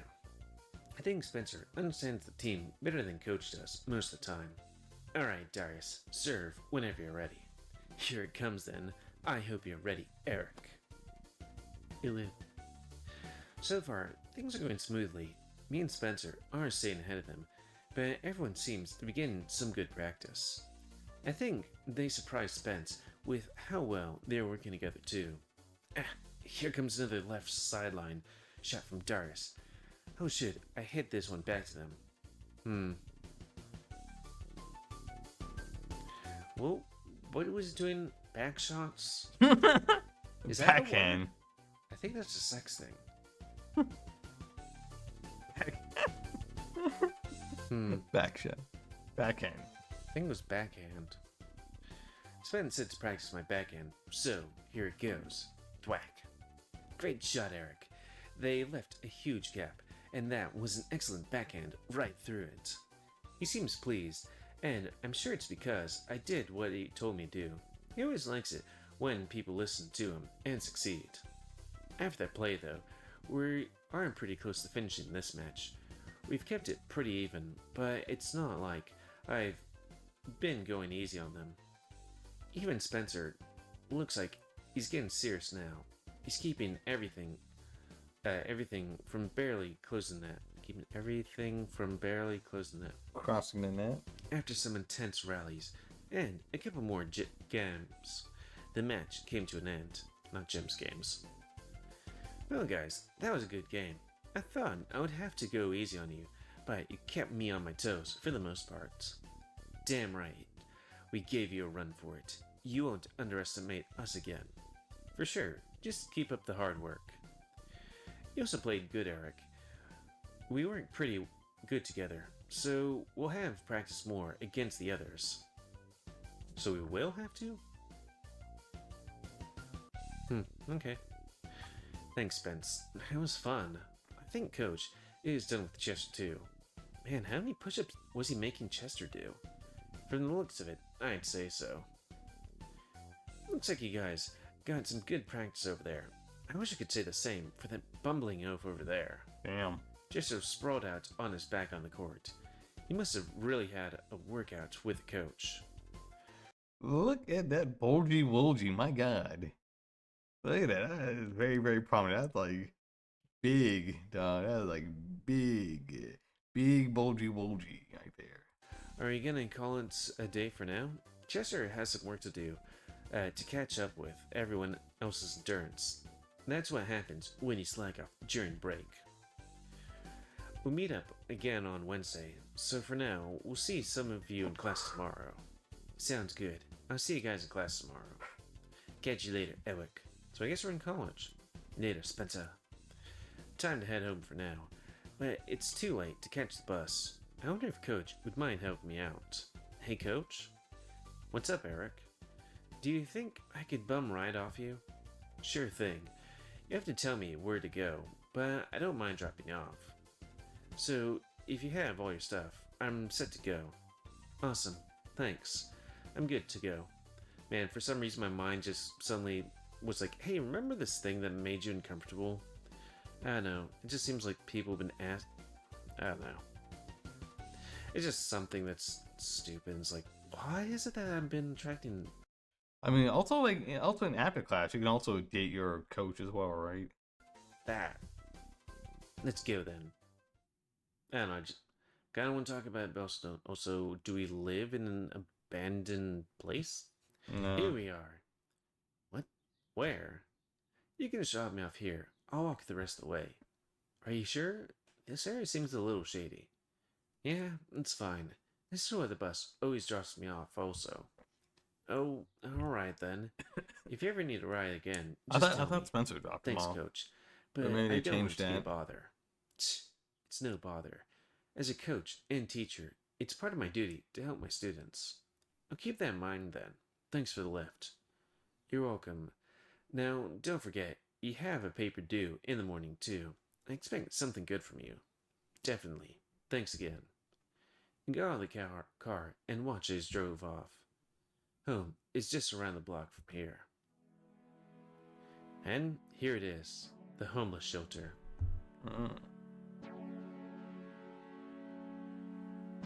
And that was a turn of events that I didn't think was going to happen. I'm too embarrassed to let anyone know that I live here right now, but I don't have a choice.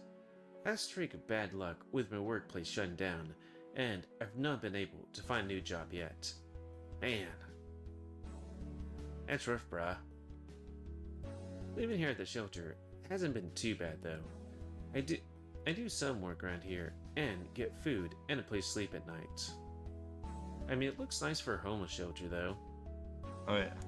Usually when I think of homeless shelters, I Usually. think of, like, I don't know, a whole bunch of cots and stuff. Yeah.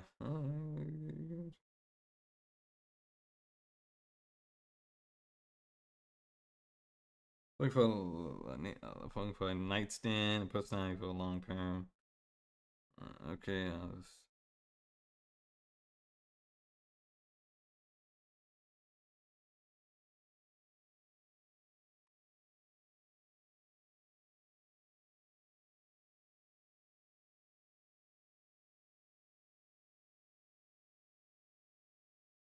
alright, yeah.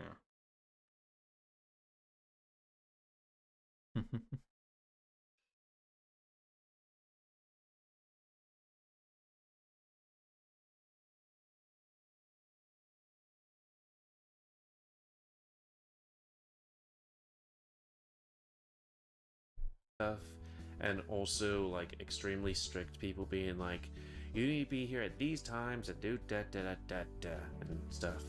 I don't know. But I still don't want anyone to know. This is a swanky ass homeless shelter. Hello, Eric. Swanky. Welcome back. How's practice day? I know you're really excited about going this morning. Damn. Can we, Man, Maria looked a lot different too. Let's see if I can find extracurricular curse mark. Let's see if I can find a picture of Maria. She. Let's see. Do you have any pictures of her? Like the old pictures of her? Let's see. Do you have any old pictures of Maria? Goddamn. Yeah, here we go. I think this is what she used to look like. Let's see. Do we have any old? And she used to have really huge titties. Like.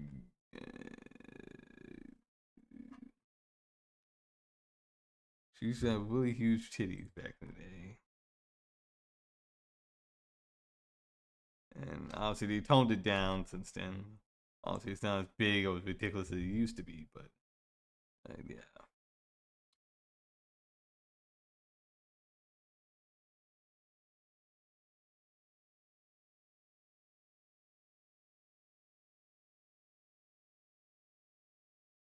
Oh yeah.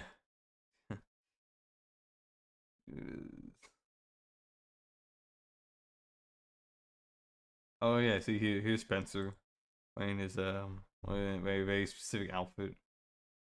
Let's see.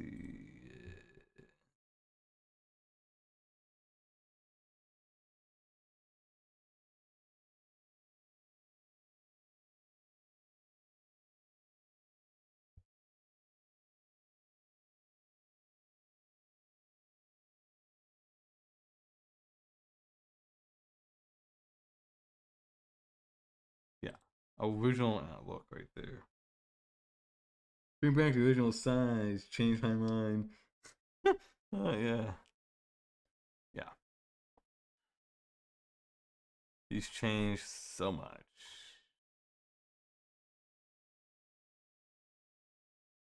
Oh my God, Azaghal. Jesus Christ.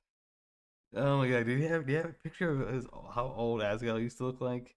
Oh man, this is how he looks currently. But my God, is there any older drawings? Oh my God, Azaghal like fucking huge.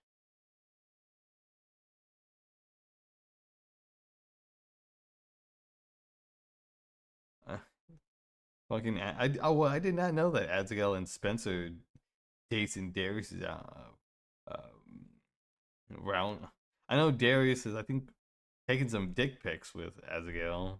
I don't know if he ever fucked or not, but yeah.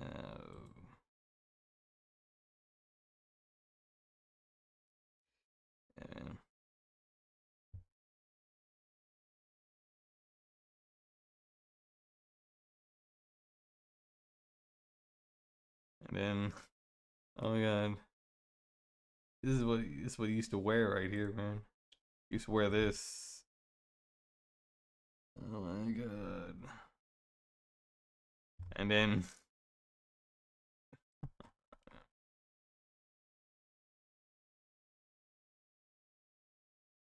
this right here was pretty common. This look right there.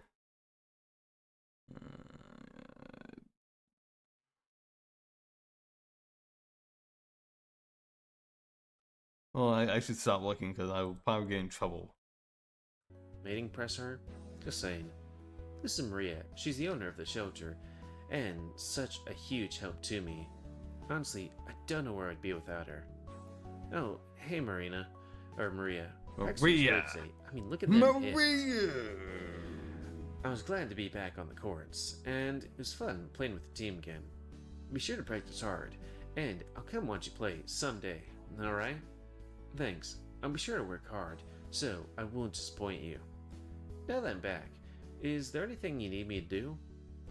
Well, if you're not too tired for practice, Richard could use some extra help in the back. What's he doing? He's set to building a raised vegetable bed in the backyard before it gets too late.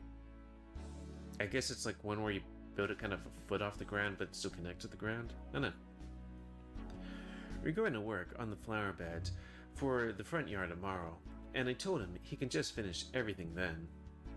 Of course, he's too stubborn to listen to me, so he's out there toiling away still. Go help? I mean, that's her job, isn't it, I guess? Well, yeah, help him out. Alright, I'll go see if I can help out then. Thank you, dear.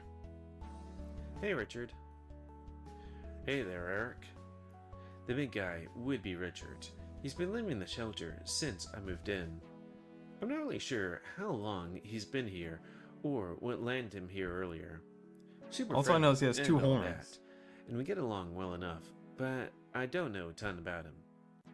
Maria said he needs some help back here, Yeah, boobs so I and came man. to offer. Yeah. And woman, I don't need no help. I'm getting it handled. Will it be faster if I help now?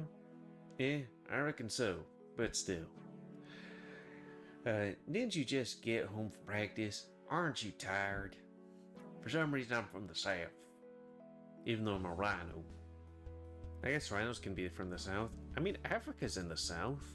You know, south of, well, I guess south of the equator. You know what I mean. I'm a little sore, but I still got some energy left in me. I guess I'll let you help out. Just don't go getting in the way. Can do. Just tell me what to do. My truck's parked over at the side, and there's bags of soil in the back of it. If you start bringing bags over here, He's while big I bar finish man putting with the up big this thing together, titties. that'll help. Big Yeah. power titties. Time to milk I them, my left friend. Richard to screwing boards together and started moving bags of soil from the truck to where he was. 2 bags in, and he stopped you. Boy, you know there's a wheelbarrow right there, so you don't have to carry 1 bag over at a time. Over here? Shrug. He just shrugged his shoulders. Well, we'll just say it's an extra workout for me. I've not been to the gym enough lately, and this will do me some good. Heh, alright. I won't knock you too much for that. I can appreciate a hard worker. But you gotta remember, there are times to work smarter, not harder. Unless you work corporate. Heh, definitely. In time, he finished moving all the bags. Richard was just finishing adding the final screws into the raised garden walls. Alright. Help me with this thing over there where I have the newspaper laid down. What's all the newspaper for? Natural read repellent for the garden. It'll break down eventually too, so it ain't gonna hurt anything. Newspaper? Huh. I never heard that. I know how that stuff does with weeds. I mean, like, they have, like, was it sod or something, which is like smelly wood chips or something like that. That's supposed to help with that. I don't know. Oh, neat. You help Richard lift the wooden frame and move it to the location specified, and after some minor shifts and adjustments, he seemed to be satisfied. There we go. Perfect. Did you make this whole thing yourself, or did you buy some kind of kit? Of course I made it. Got the wood and everything myself. It's cheaper to do it yourself than to buy a pre-made one, and it's way more satisfying. He knelt next to the bed and ran fingers over the wood. And look, I can customize it way more too. Look at that wood. The way I attach the piece here, Maria can sit on the edge of the bed and reach all the way to the back of it. And I can watch her reach. I made the corner posts nice and fancy too, to give it some extra personality. Maria really seemed to like it. I bet she loves it. You did a pretty good job with it. I really thought it was some kind of kit you bought. Nah, all custom made by yours truly. Something like this, you can better bet your ass I'll do it myself. But let's start dumping that dirt in. All of it? Yep, it's gonna take all of it to fill this thing up. There are like 20 bags here. The dirt's gonna settle over time, and the water's gonna pack it down too, so there's gonna be a lot of it. You gonna back out of helping me now? Yes. Nah, we ain't done yet. I'm not gonna stop until we're done. Eyes on the game, Good mister. man. Though I didn't think you wanted my help. Changed my mind. I'm getting pretty good show out of this. Gay. Huh? Nothing. Yeah, that's what you're gonna be doing. Let's start dumping that dirt in. All of it? What do you say? Gonna be a lot of it. So I didn't think starting ripping these bags open and just help dumping here. Try to spread different colored bags out too, cause we gotta mix it all together. What's different about them? Isn't all just dirt? Nope. We got some topsoil, compost, and cocoa peat. All stuff to mix up to make sure whatever we plant gets the most out of the soil. Huh, that's not something I would ever consider. Same with Maria. Just gonna plant directly in the ground, and this ground's shit for most plants. He stomped on the ground a few times and snorted. I dug around a bit, and it's mostly dense clay. Nothing good for plants, unless it's a tree or stumpin'. Stumpin'? Something. Not sure what that is. Why not?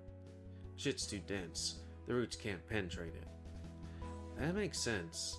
It would explain why there's not much growing around here other than grass and trees or bushes.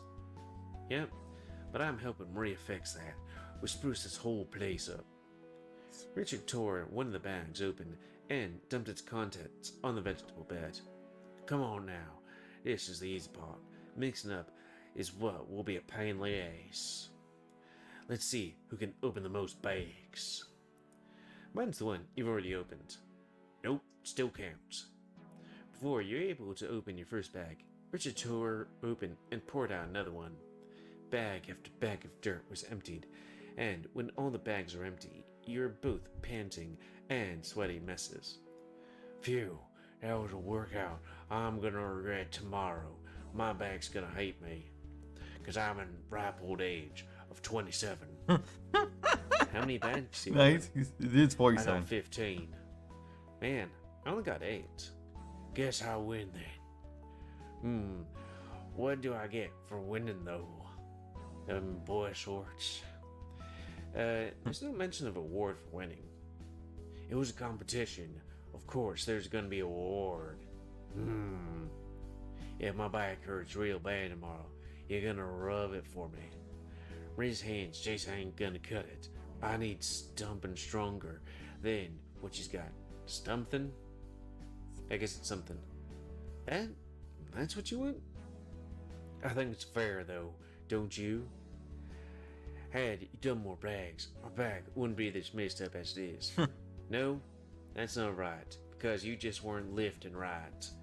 Haven't you watched the OSHA manuals? Or maybe you should have just taken Who time. knows? Arches back backwards with his hands on his hips. I can really feel my back pain creeping in.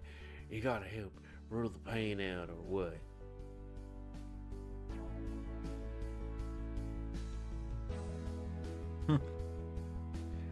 Fuck, Richard looks really creepy.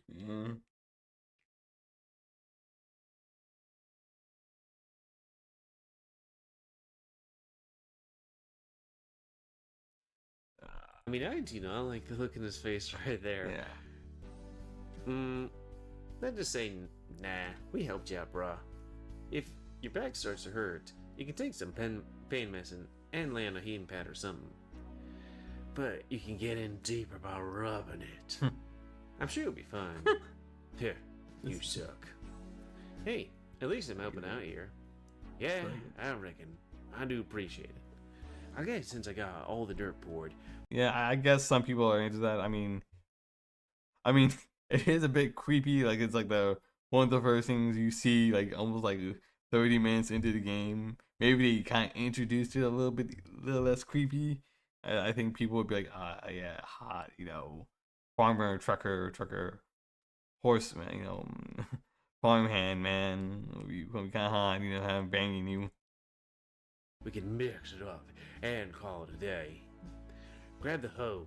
The hoe. And I'll get the pitchfork.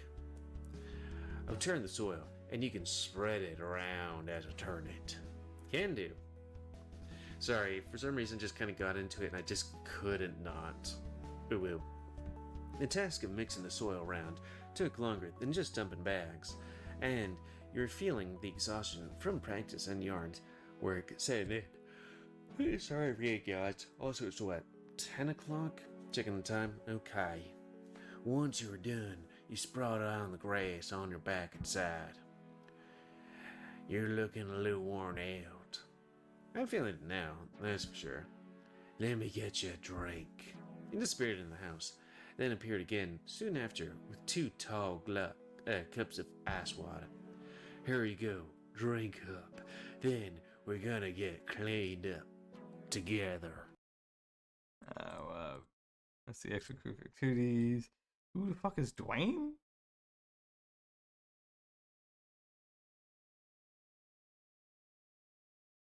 What the fuck? That's Dwayne. Fucking most random ass gorilla guy. What the fuck? This guy existed all until today.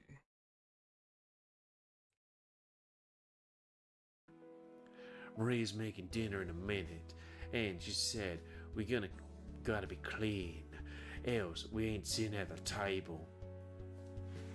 I told her We just eat outside then. Then she said, we ain't not getting any food at all. And after all that work I've done for it today too. Heh. She probably just wants us to eat, wants us all to eat together is all. She could eat with out here with us, I suppose, but let's just do what she wants. You chugged as much of the water as you could, and Richard reached out to help you off the ground. You could feel the strength of his grip, and his hands were rough to the touch. Man, your hands feel tough. These are the hands of a real working man. He held his hand out for you to look at, with the dimming light of the evening. I ain't exactly got soft skin either, and years of working with my hand made them even tougher than they already were. Comes in handy for this kind of stuff though. I'd wager your hands are feeling pretty sore after playing tennis for a bit, then using that hoe, if you know what I mean. Yeah, I feel like they want to blister. My boys ain't gonna blister for nothing. Ooh, cause how tough they are. You know, you probably benefit from this lotion I use on my hands. Keep them from getting dirty and cracking, drying out and cracking. Why'd you say that? I don't do the kind of work you do. It'll help keep your help with your racket hand. I bet there are days when your hands are pretty sore from playing, and I'm not just meaning with your racket. Yeah, you're right. I give you some after dinner. I'm sure it'll help. Oh, okay, thanks. Sure thing. We better get cleaned up now, or Maria's gonna tan our hides. Yeah. He gave Richard a lot of. I wash myself with a rag on a stick. You took your time gathering your clothes for the shower before heading to the bathroom. Richard's dirty clothes were in a pile on the floor, so you could only assume he was in one of the shower stalls. That you, Eric? Yeah. Better hurry up. Marie says dinner's right in 10. I'll be quick. I should try to get out before he's done.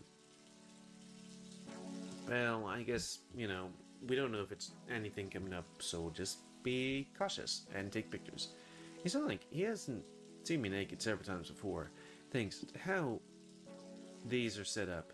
It's like the locker rooms at the college. Also, is there, I don't know, options for NSFW stuff?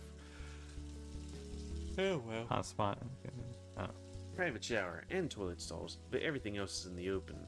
And drying off inside the stalls is a pain I tend to avoid. I don't know why I feel so awkward with Richard. Maybe it's because I see him as a friend, and we live together. Either way, I just want to get to the shower and get out without any kind of awkward meetings. You dove into your stall as soon as the water was warm enough, and you furiously and quickly scrubbed your body in attempt to finish before Richard. He's a big guy, and I know how much he likes to soak in there. I should be able to finish before he does. Much to your dismay, you hear his shower stop and door open before you finished. You jumped when his hand slapped against your door.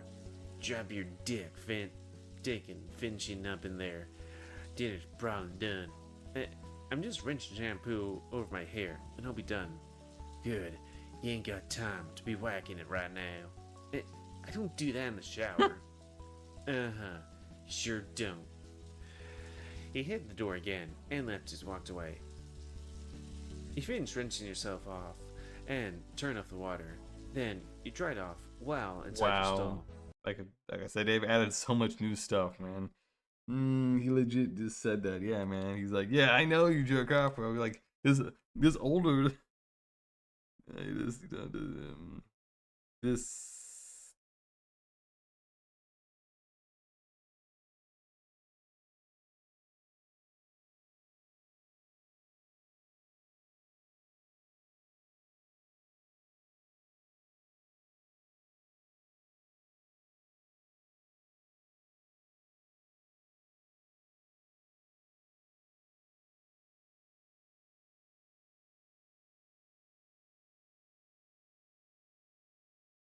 God damn, dog. Good. he's already gone. He opened the tower to drop it, but he glanced at the mirror and saw Richard still standing in the doorway with a full view of your exposed front. What are you doing? I just had to see for myself if you were lying or not, and I suppose you're telling the truth from what I could tell. Get out of here.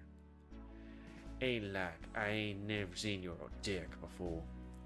Go, I'm telling Maria you give me a hard time. Doesn't look like I've given you much of a hard time at all, if you catch my drift. Okay? Go away, Richard. Blah. Crying out loud. He locked the door and finished getting dressed before going to join Richard and Maria. Finally picking a room to relax for the evening and work on the paper. It's not that big, but it's not like I need a lot of space with little stuff I have. A bed to sleep on, and a desk to work at is plenty for now. Before I get to work, though, maybe I should get some of that lotion from Richard. Then again, after his little peep session in the bathroom, maybe it's better that I don't. Who knows when he'd try then. No, That's don't think about did I that. get tissue We have paper work to again? do. Time to get awake.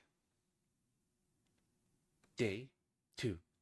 Also reset because I'm soon to be drifting?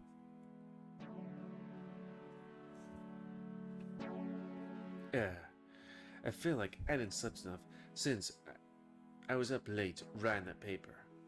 Since I really need to get going. No, wait, guess I really need to get going, so I'm not late for class. I can't believe the bus decided to run late today.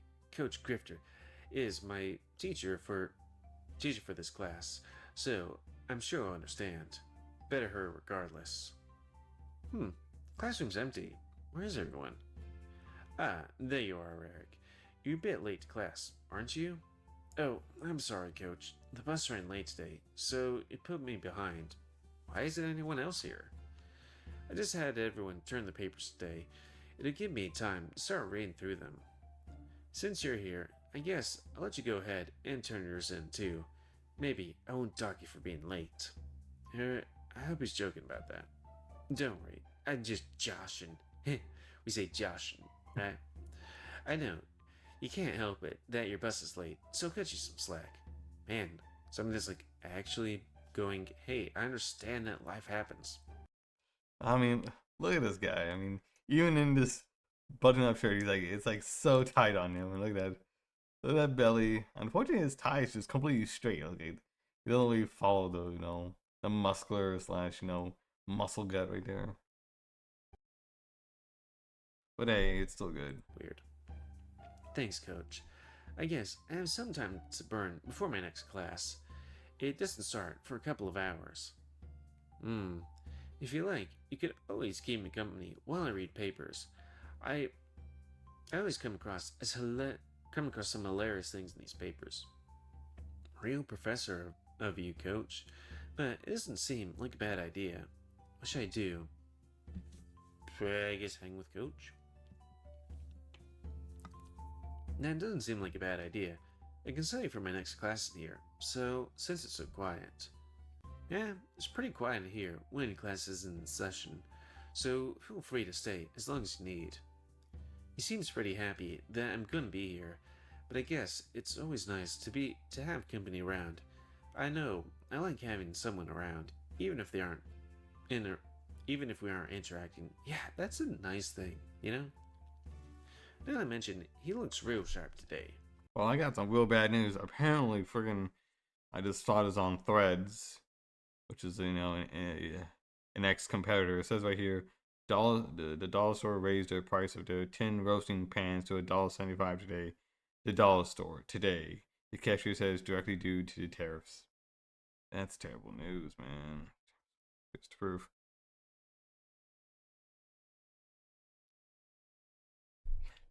Oh my god, yeah.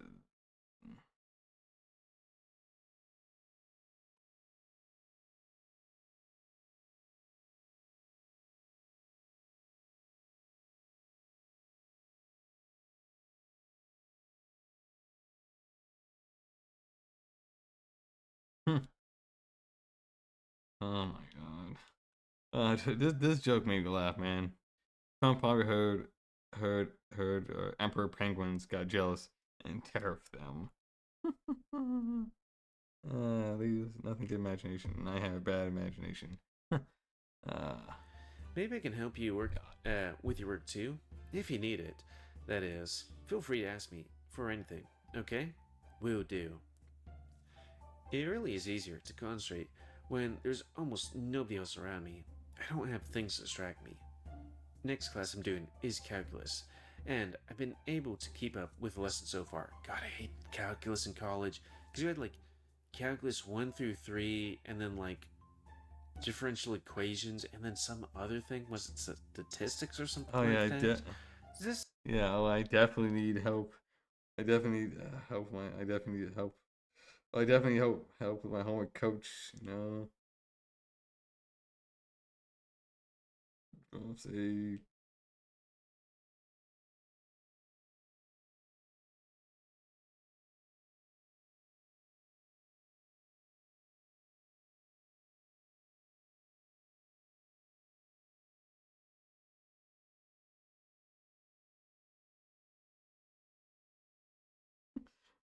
six I liked. God, I remember having to take calculus like either 1 or 2, 3 times, and then the other one like twice. Calculus 3 was the only one I could go through my first time. Thankfully, Spencer is in this class with me, and I'm sure he would be able to help me out if I need it. I've seen his scores, and they are perfect. Despite how quiet it is in here, I can't focus on my work. His musk. I'm feeling pretty sleepy still, because I stayed up later than I meant to. Dear God. Coach keeps sighing while he reads over the papers. He's shaking his head while scrawling away with red pen. We have to write an analysis of a book we read last week, and it wasn't that bad. It's easy to tell who reads the assignment and who doesn't. I hope you read it or read it, and didn't just try reading the cliff notes. Well, I read it. Of course I read it. It wasn't really that long, and I enjoyed it. You have good taste in literature. Of course I do. I didn't become an English teacher for the heck of it, you know? You know, I've written a book too. I've written a book too. Granted, it was a thesis, but anyways. And I've even had it published. It's nice having a book that I can be like, I published a book. Now, you know. Maybe I should put that on my thing. But then people will be like, what's your book? And I'll be like, crap. They're not gonna know stage 3 of, being friendships with a furry, which is knowing that person's name. Anyways, he looks so proud of himself, but I have no idea he had ever been published. He's never mentioned that before. Really? That's awesome, Coach. Maybe I should ask him more about it? Yeah, what's it about? So, what's it about? It's a medieval fantasy book. Lots of magical things and such. I really enjoy the genre, so that drove me to write. Title? What's the book called? It's called The Stone. I just had it published last month. Can I have a copy? Can I copy? Really, if you'd like a copy, I have one right here you can have. I keep a few in the collection just in case someone's interested. I was around the drawer of his desk and pulled out the copy to give you. Well, that's so nice of you, Coach. He has a copy of his book to let you borrow. The Stone. I'm guessing it's supposed to be like what? Supposed to be like Lord of the Rings or D&D or something like that.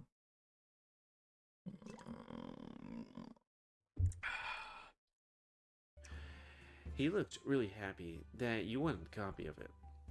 If you start reading it and enjoy it, you should come to my book signing evening this weekend. The bookstore is right off campus. The bookstore right off campus will be hosting the signing event for me to celebrate me being published and for the book actually doing well. That might not be a bad idea. I've not been to a bookstore in a while, so it'd give me a good reason to maybe pick up a new book. But we're like, I got some books to finish. I have 2 books on World War I to finish, and I have one Halo book to finish, and then I got a couple volumes of no like 2-3 volumes of manga. Like yeah, one of them is about like a cat living through a zombie apocalypse. Homeless. Tell your friends too. Have them all pick up a copy. Word of mouth always helps out. I'll tell them and see if they're interested. Great. Okay, I bugged you enough about that, so I'll let you get back to studying. After that conversation, I'm feeling a bit sleepy since I was up all night working on that paper. Maybe I should take a nap since Coach is back to reading the papers. I can't doze for long though. Oh well. Hey Eric, wake up. There you go. You dozed off, and your next class should be starting soon. Ready? Thanks for waking him up, Coach. I stayed up a little late working on that paper. That's what I get for putting it off to the last second. I'm sure you won't do the same thing for the next paper. Here, I got you some coffee to help wake you up. Better get a move on. Ah, thanks. I don't drink this stuff often, but I'm sure I could use a pick-me-up now. I'm gonna head to my class now. I see you tomorrow at practice. Alright, Eric, I'll see you later. Feel free to swing by after your next class if you want, and I'll have your paper reviewed and graded. Let's see. I guess I need to head off to my math class now. That's the only other class I'll have to deal with today when I head home, or then I head home. This book Coach gave me is decent length. Maybe I'll start reading it after I get back. You arrived at your next class, only to find a note on the door saying there won't be no class today due to the teacher being sick. Coach said he'd have my paper graded after I got done with class, so I might as well burn some extra time before I leave for the from campus. It's a sunny day outside, and there's not too many people out in the courtyard. The school is pretty nice, and I'm lucky that I was able to get a scholarship to go here. I need to post the new art I got. An artist was nice enough to draw my character as a sexy cowboy character. You know, kind of like those sexy pinup cowboys you have for calendars. You know, for there's certain women that like to buy those for their offices. It's like one of those kind of pics. Otherwise, I wouldn't even be here right now. It's year 2 for me now, and I've met some great people since I've been here. Aside from Spencer, I've met everyone else when I joined the team last year. Spencer though, you've been friends with for a while now, even though he doesn't know about the rough times I've been going through. I can't bear the thought of anyone knowing that I'm homeless and don't have a job. I'll be back on track soon enough though. I can't think of any game where you're homeless.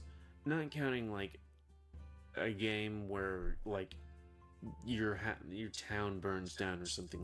Yeah, that's true. I mean, a lot of furry visuals do have them sleeping at their friend's house or at some type of homeless shelter because they usually get kicked out for being gay. Like that. So that's pretty common trope. Because like I guess there's like in Heart of Amethyst, you're kind of homeless in the beginning because place murdered and home burned down and stuff like that. God, it's been a while since I've done the quick look of that. I want to do that, and man, that game's intro just makes me feel so sad. Because thinking back on it, it's like, oh, this is kind of like, I mean, I've done the quick look of it, but it reminds me of Attack on Titan. It's just like, oh, this breaks my heart, especially because they're furries. Ugh. There's no giant people that I know of, but still, it's like, it's been a while since I've done some. Because, like, I guess there's, like, in Heart of Amethyst, you're kind of homeless in the beginning. Because Heart of Amethyst.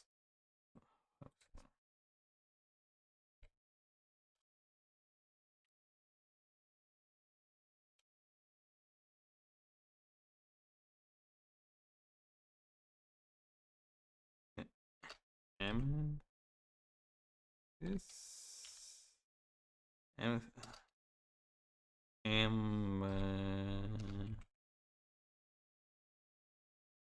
let's see. Amethyst VN. What was this one? No, I've never heard of this one. Pretty decent art style. Looks decent. I don't know where this one's. How long has this one's been around? When was the last update? Important. Last update was back in actual 2024. It's been over a year.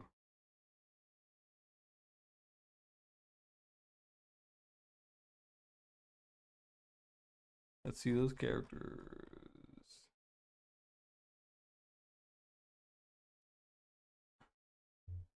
I mean, it looks okay. God, you know what? It reminds me of another Furry Vision novel that just God, what was it? Far Young. Yeah, it reminds me of this one. Never played it myself, and I remember there was some type of controversy. I remember, I think Vivian Jade was playing this, and then there was some type of controversy. I think like in the Discord or something, and then they stopped playing it. But this has been going on for a long time. This one's also pretty old too.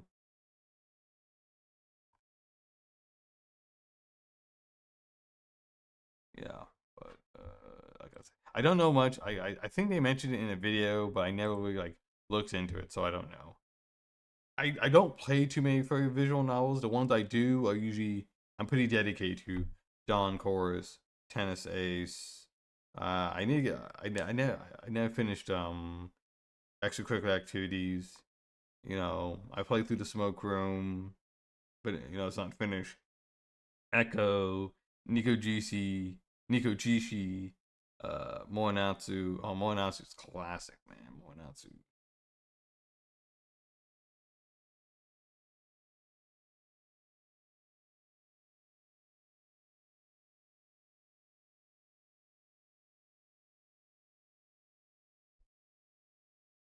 Yeah, Morinatsu was the very first furry visual novel I've ever played. That was back in 2013. And I remember falling in love with this character right here. This is my personal favorite character. Let's see. What's this one? There you go. Shin, the black cat. He's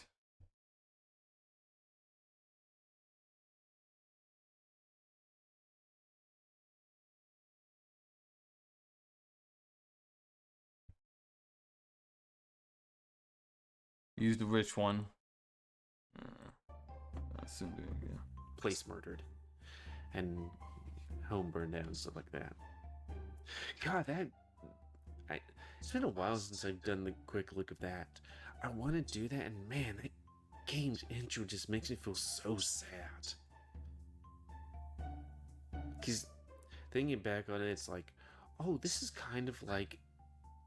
I mean, I've done the quick look of it, but it reminds me of Attack on Titan. It's just like, oh, this breaks my heart, especially because they're furries. Ugh. There's no giant people that I know of, but still, it's like, oh. Anyways, enough about homelessness and family members dying horrible deaths. I think it's been long enough now to see if Coach has finished grading my paper. Might as well stop by and get it before heading home. Ah, Eric, you've returned. Here's your paper. You didn't do too bad. Expected a little more from you, but it was a well-written paper. Next time, don't just browse through the book and actually read it. For sure, I don't want to just skim by in this class, so do better next time. Good. That's what I like to hear. Anyway, as much as I'd like to chat, I have a long ways to go before I'm done reading these papers. Oh yeah. If you like the husky character from in this game, then you'll definitely like the husky character in Tennis Ace.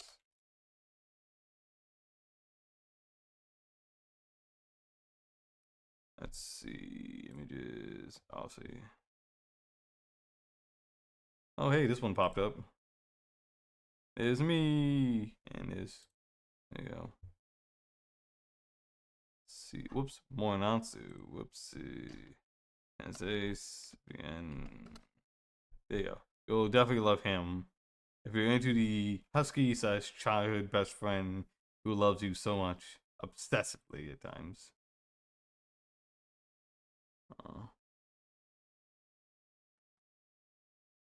Yes.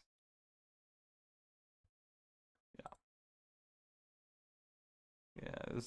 This is actually from the artists themselves who works on the game as well.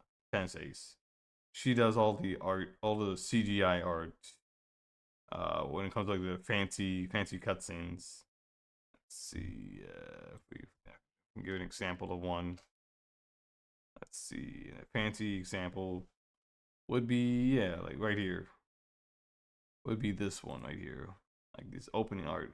If they look super fancy, then that's her. There you go. Yeah, and this is my favorite character, KSK.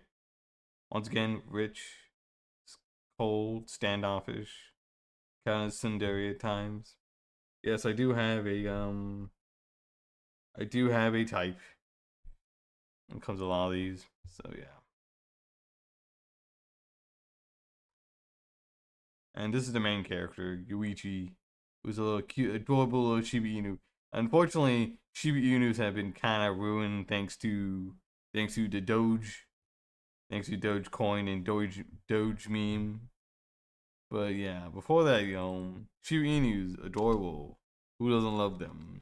Oh, and let's see, Natsu. Oh yeah.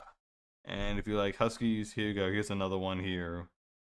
And this guy's, this guy right here, super. Oh damn it!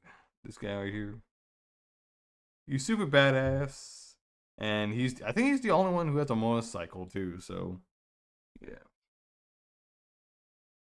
Which guy next to him? Which guy are you talking about? Sorry. Are you talking about on Tennis Ace or Morinatsu? Let's see. So yeah.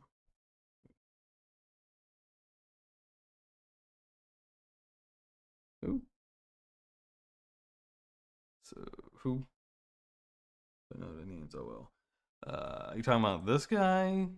This is Alex, Alexander. This is his personal bodyguard / butler.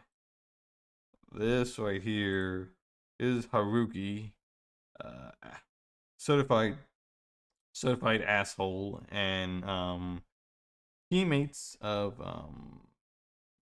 Shuichi, because they're both on the volleyball team.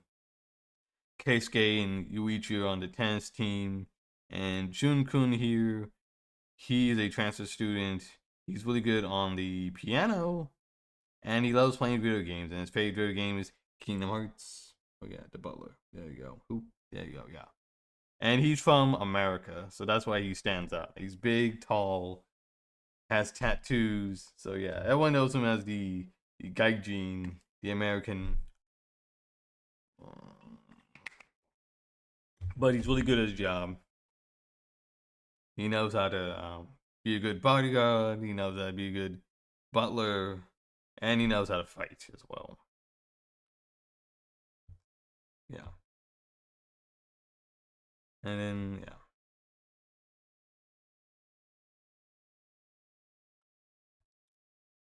Hopefully that helps out. Yeah, so this is your childhood best friend, loves you, obsessed with you, can't stop thinking about you. This guy is his teammate, also on the the volleyball team. He talks about him all the time, so he knows about you. And then he and if you play his route, he pretty much, takes over. He's like, all right, this horrible guy, you become super obsessed with him. I don't know much about his route, but a lot of people like him. Like, a lot of people love him. June's route starts off very nice, but it gets very sad and depressing because that's not how it is. KSK's the only one. KSK's the only route that has like it's pretty good overall the entire time, and like the main character and the love interest, grow and become better people. All right, yeah. There you go. Yeah. So I'm a.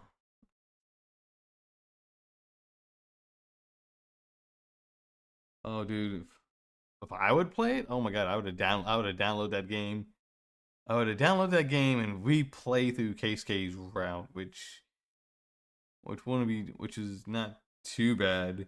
And I'm trying to remember this. There's a few NSFW scenes, but I think you can skip them, or put like some type of censor, just ship on it because, oh boy, they get pretty saucy at times. All right, and let's play.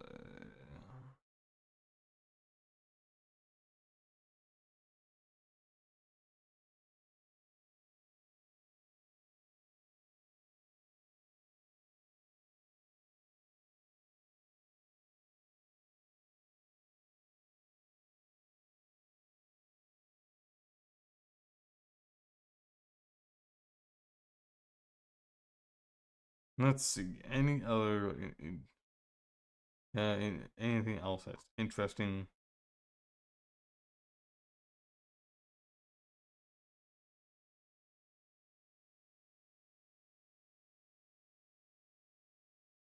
Yeah, yep. It'll be on Twitch or on YouTube.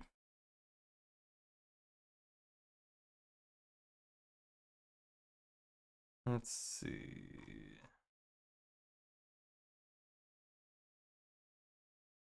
Wait. Not just a goof. Wait. There's gonna be a new Goofy movie in 2025? What the fuck? Oh wait, the documentary? Is this a movie already out? What? I don't know.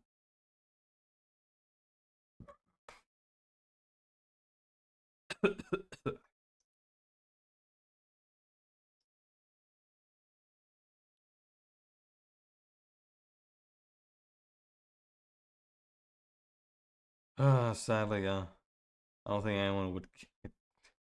I don't know if anyone cares. I could always see the fan art. Oh yeah, yeah. Oh, there's tons of fan art of extracurricular activities. It's the smoke room, Echo, tennis ace, Dawn chorus, and a bunch of other games too. Glock myths, budget common exceptions. Goddamn, dude. I don't know if anyone would care if I actually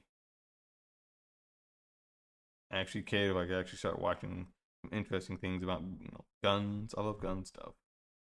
Let's see. How long is it going on? Welcome, firearms enthusiast. Today, we're tackling some of the most persistent myths about one of the world's most popular handgun platforms, Glock pistols. Whether you're a long-time Glock owner or just curious about these polymer frame pistols, you've probably heard some wild claims about them. Let's start with a bit of history. Glock pistols were developed in the early 1980s by Austrian engineer Gaston Glock, who had no prior experience designing firearms. Despite this, or perhaps because of it, he created a revolutionary design that challenged traditional handgun conventions. The original Glock 17 featured a polymer frame when most competitors were still using all-metal constructions, a striker-fired mechanism rather than a hammer, and a simplified design with far fewer parts than most service pistols of the era. When Austrian military trials sought a replacement for their aging Walther P38 pistols, the Glock 17 outperformed every competitor, functioning flawlessly after being subjected to extreme conditions, including being soaked in water, covered in mud, and dropped onto concrete. This remarkable reliability catapulted the new design into international prominence. Since their introduction to the American market in the 1980s, Glocks have become ubiquitous in law enforcement, military units, and civilian hands. By some estimates, over 65% of American law enforcement agencies now issue Glock pistols as their standard sidearm. But with that popularity has come a host of misconceptions, often perpetuated by movies, television, and internet forums. Today, we're separated... Yeah, I think the biggest myth was I think he came from Die Hard. Yeah, I think John McClane, aka Bruce Willis. Unfortunately, he has like dementia, so he can't act anymore. So it's sad because it's sad for him. He's like, man, this is. He mentioned the gun is coming out of Germany and it's made of porcelain and it will get through metal detectors because it has no metal parts, which is all four of those are a lie. The Glock is from Austria, not Germany. It's not made of it's made like polymer plastic, not porcelain. It does have metal parts, and if you walk through a metal detector, it will go off. Okay. Fact from fiction with evidence-based testing and expert insights. Perhaps the most infamous Glock myth started with the 1990 action movie Die Hard 2, there you go. where terrorists smuggled porcelain Glock 7s through airport security. This myth persists despite being completely false. First, there's no such thing as a Glock 7. Second, while Glocks do utilize a polymer frame, they contain over a pound of metal parts including the slide, barrel, recoil spring assembly, and various small components. The frame itself even has steel reinforcements embedded within the polymer. As you can see, a Glock is absolutely detectable by standard security measures. The ATF requires that all firearms contain a certain amount of metal specifically to ensure they can evade detection. You've probably heard someone claim that Glocks are unsafe because they lack a traditional external safety lever. This misconception stems from a fundamental misunderstanding of Glock's design philosophy. Glocks incorporate a triple safety system: an external trigger safety, an internal firing pin safety, and a drop safety. For a Glock to discharge, the trigger must be deliberately pulled with enough force to disengage all three safety mechanisms simultaneously. The reality is that negligent discharges with Glocks are almost always due to user error, typically violations of basic firearm safety rules like keeping your finger off the trigger until ready to fire.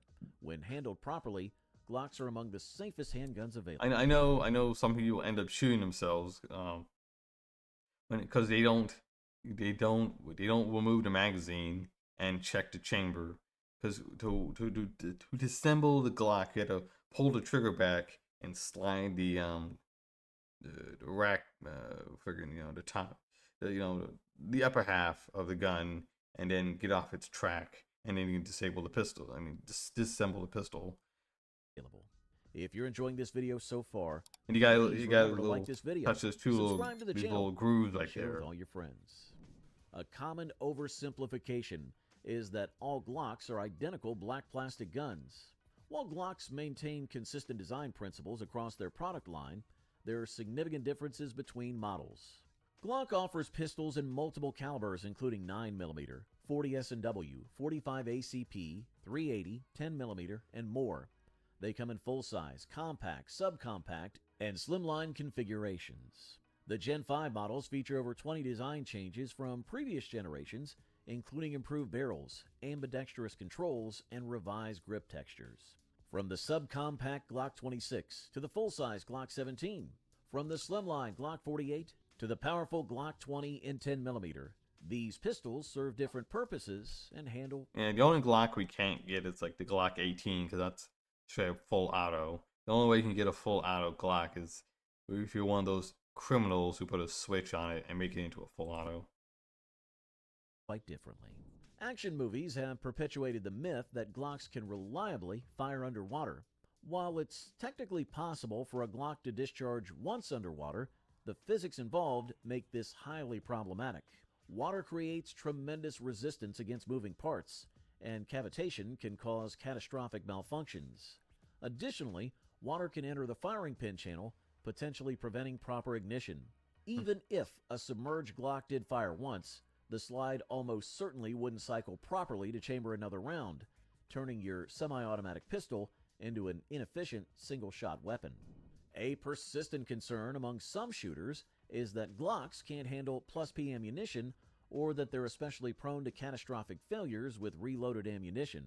This myth gained traction in the early days of Glock's presence in America, particularly with 40 S&W models, and continues to make some shooters hesitant about these pistols. Glock pistols are proof-tested at pressures far exceeding standard ammunition specifications. Every Glock undergoes factory testing with proof loads generating pressures approximately 30% higher than standard NATO ammunition. Factory Plus P ammunition from reputable manufacturers is absolutely safe in any Glock designed for that caliber. Now, let's talk about the infamous Glock bulge that contributed to this myth. Earlier Glock models, particularly in 40S and W, featured a partially unsupported chamber design that could allow brass to bulge slightly at the case head during firing. While this rarely caused issues with factory ammunition, it became problematic when these bulged cases were reloaded without proper preparation. Modern Glocks have addressed this with improved barrel designs featuring more fully supported chambers. Additionally, aftermarket barrels from manufacturers like Barstow, KKM, and Lone Wolf offer fully supported chambers for those concerned about this issue. As for reloads, Glock does advise against using remanufactured ammunition, but this is standard legal protection that most firearms manufacturers include. The reality is that properly reloaded ammunition poses no special risk to a Glock compared to any other modern handgun. The kabooms or catastrophic failures sometimes associated with Glocks are almost always due to unsupported chambers combined with significantly overpressure hand loads, a potential issue with any firearm, not just Glocks. Responsible reloaders who properly inspect brass, use appropriate load data, and carefully quality check their ammunition will find Glocks handle their hand loads reliably. Glock triggers feel like staple guns. You've probably heard some version of this complaint. Stock Glock triggers have received criticism for having a spongy feel and lacking a crisp break. While early Glock generations did have less refined triggers, modern Glocks, especially Gen 5 models, feature significantly improved trigger systems with cleaner breaks and shorter resets. It's also worth noting that Glock triggers are designed primarily for defensive use rather than competition shooting. They're long. Hopefully everyone here is having a fun time, enjoyable time. Marbig and Style Loca. Thank you guys so much for being here. Thank you guys for being active in the chat. That's real. Longer deliberate pull serves as an additional safety feature for high-stress situations. For those seeking a competition-grade trigger, the aftermarket offers numerous options for enhancement. The legendary reliability of Glocks has spawned an almost mythical reputation for indestructibility. While Glocks are indeed exceptionally reliable firearms, they are mechanical devices with limitations. Glocks can and do malfunction under certain conditions. Extreme fouling, improper maintenance, damaged parts, or substandard ammunition can cause failures. The polymer frame, while durable, can be damaged by certain solvents or extreme heat. The key to Glock's reliability isn't magic. It's thoughtful engineering, generous tolerances, and relatively few moving parts. With proper maintenance, a Glock will likely outlast its owner, but indestructible is an overstatement. A concern sometimes voiced about Glocks is that their polymer frames might melt or warp under high temperatures. This myth likely stems from unfamiliarity with modern polymers. The thermoplastic polymer used in Glock frames has a melting point of around 252 degrees Celsius or 486 degrees Fahrenheit. For context, it's higher than the temperature at which aluminum softens and approaching the temperature where brass cases begin to anneal. You'd need to expose your Glock to temperatures that would render most handguns unusable long before the frame would show any signs of melting. The polymer Glock uses is specifically engineered for durability and it's easy to get a license. It's Texas. You can get ice cream right after, huh? I guess. Yeah.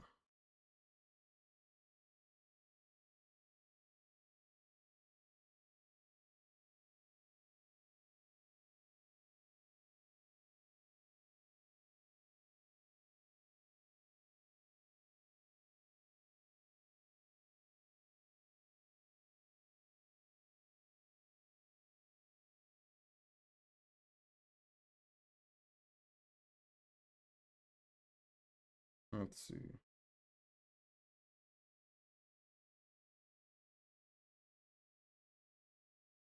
Good to hear that from you.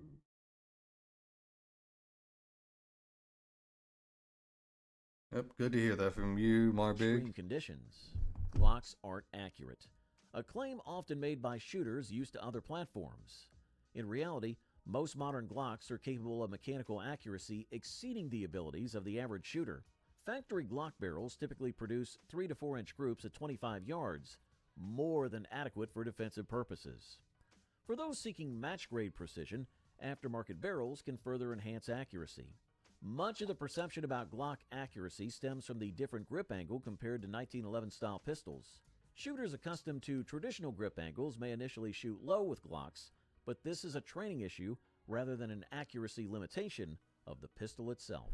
I know. You know what? I blame the gangsters who point their guns sideways. Oh, do I got any water left? Shit. A little bit. Hey, what? A raid? Rest forever in your heart. The last and final moment is yours. Here's to you, Nikolai and Bard. Oh god, I love that song so much. Hey, what's up? XL fan. Hey there. Buddy. Let's see. Let's give him a shout out, man. Hey, today's everyone's here.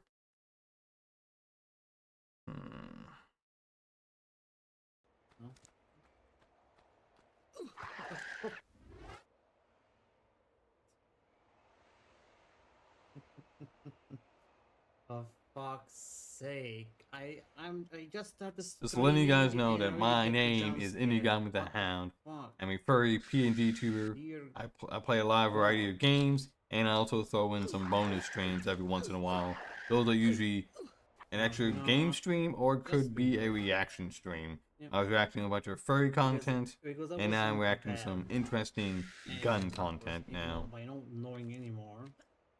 Of course, I get Yeah, jump scare. and sadly, this new browser I use to get clips and everything for shoutouts loves to get really old clips. I mean,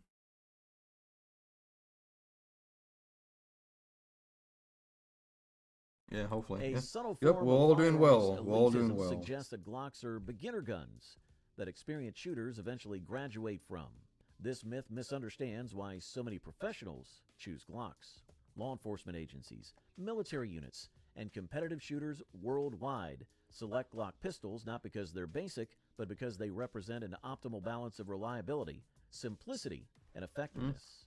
The straightforward manual of arms, consistent trigger pull, and dependability make Glocks excellent choices for both newcomers and seasoned professionals alike. Their popularity in professional circles demonstrates that simplicity and reliability never go out of style.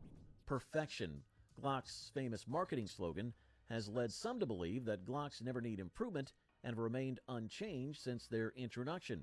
This myth ignores the significant evolutionary changes across Glock generations. From Gen 1 to the current Gen 5 models, Glock has implemented numerous refinements based on user feedback and technological advancements. These include improved grip texturing, removable back straps for better fit, enhanced trigger mechanisms, ambidextrous. Yeah, I need to finish up Dynasty Warriors Origins.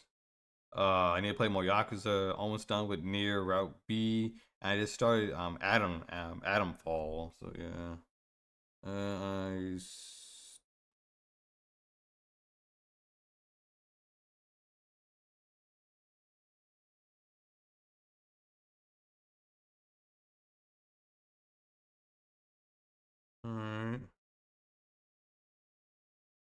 Yeah, I have too many fake accounts and bots, scamming me. Yeah, I have too many. Yeah, I just have too many people. Controls, better sights, and more durable finishes. Glock's willingness to evolve their design while maintaining core principles demonstrates that perfection is more of an aspiration than a claim of having achieved firearms nirvana. Like any successful product, Glocks have improved due to iterative development while maintaining their foundational reliability. There you have it, 11 of the most common Glock myths debunked with facts and evidence. Whether you're a dedicated Glock enthusiast or prefer other platforms, understanding the truth about these popular pistols helps elevate the overall knowledge of the firearms community.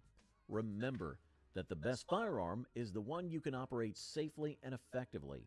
Glocks may not be perfect for everyone, but their worldwide adoption speaks to their fundamental design excellence. With over 20 million Glocks manufactured since 1982 and adoption by military and law enforcement agencies in more than 50 countries, these pistols have earned their reputation through performance rather than marketing. All right. And let's see. Is there anything else I want to talk about? Let's see. Anything else? Any other furry stuff I might want to talk about? Let's see.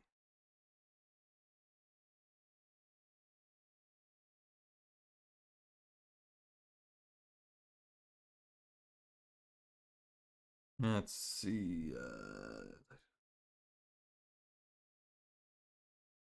No, it's called the Glock pistol.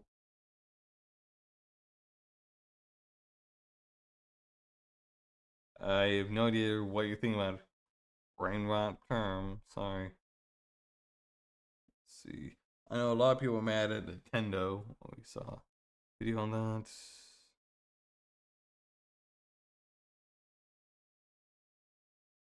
Getting Vegemite. Yeah.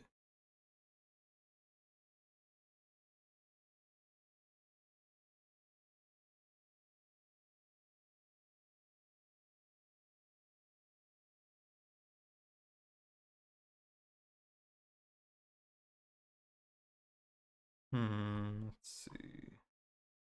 Dr. Stone. I heard that anime, but never watched it. Just like Black Clover. Let's see.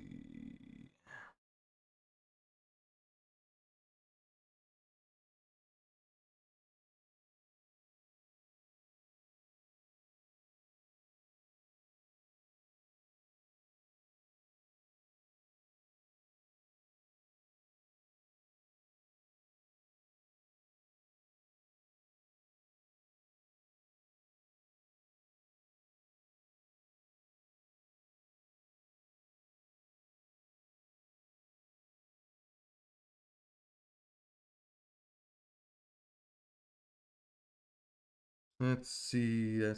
Let's see. That's Ohio.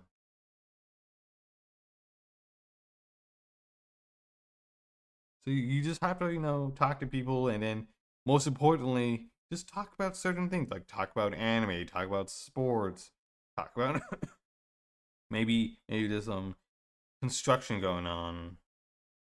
Maybe traffic sucks. Maybe you need a new job.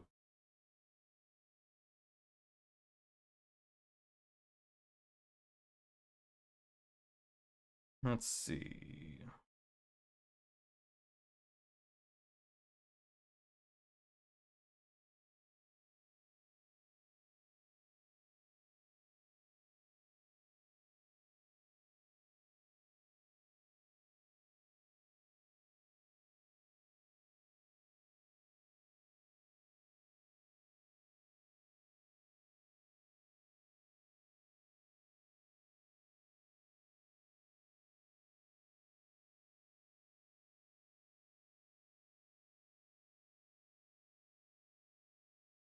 Let's see.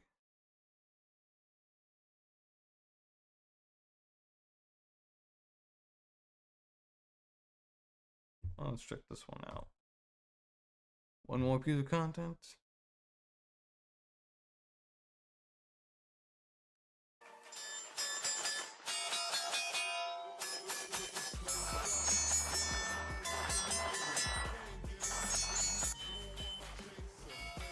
A1, which is the new designation A1, and this one is the Kurtz model, meaning the K, which stands for shorts. So this is the compact version. It is very similar in terms of size to the Glock 19 that we are all very familiar with.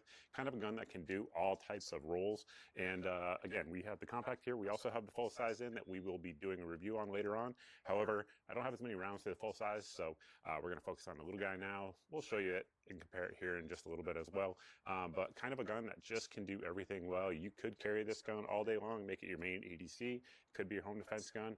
It really kind of fits into every role, especially being a polymer frame strike fire gun, weighs roughly 25 ounces. It's kind of a do-all type of gun from the folks at HK. So I suppose with that, let's get up close and personal, talk about the details, compare it to a couple other guns, and then at the end we're going to wrap it up. Hopefully you guys can join my giveaway. I'm trying to find and get some new If you guys are people. interested in that, stay tuned. Before we get into the details of the pistol, we are going to make sure that it is clear. Magazines on this gun are one of the new things, as well as the way the frame is shaped there at the bottom. So we do have these little ledges there, so that way if you have a double feed on the gun, you can pull and grip and rip those out. As you can see there with like the older P30 or even the older BP9 mags, they don't have that. So that is a feature of the A1s that is relatively new. But as you can see there, we'll hit our magazine release, which of course is ambidextrous and a paddle mag release.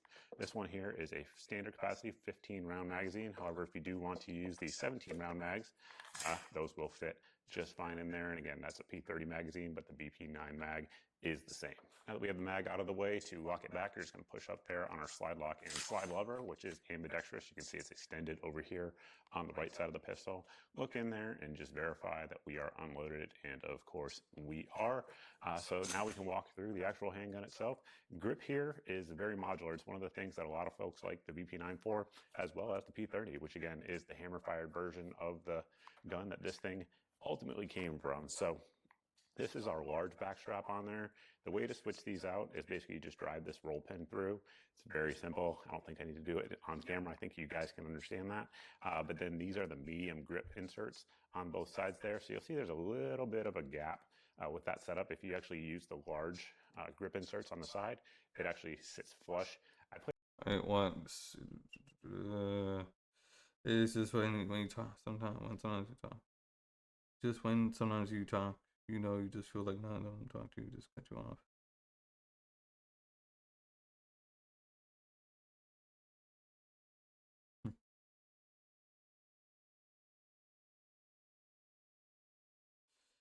Let's see. There you go.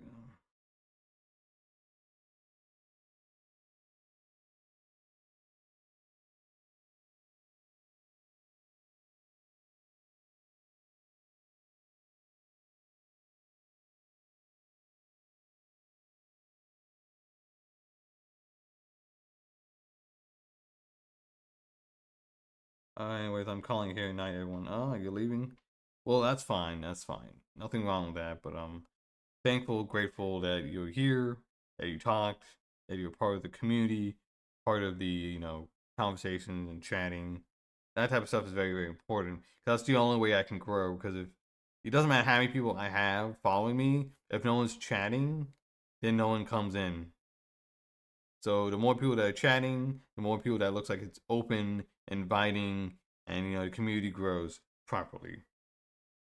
And we're talking about stuff. We're talking about what's going on in our lives, what's sports stuff, anime, manga, video games, what's going on the screen right now. Whatever, if I'm playing video games, or I'm playing, anything else. Played around with those, but I think I just like it this way. It's kind of what I'm used to.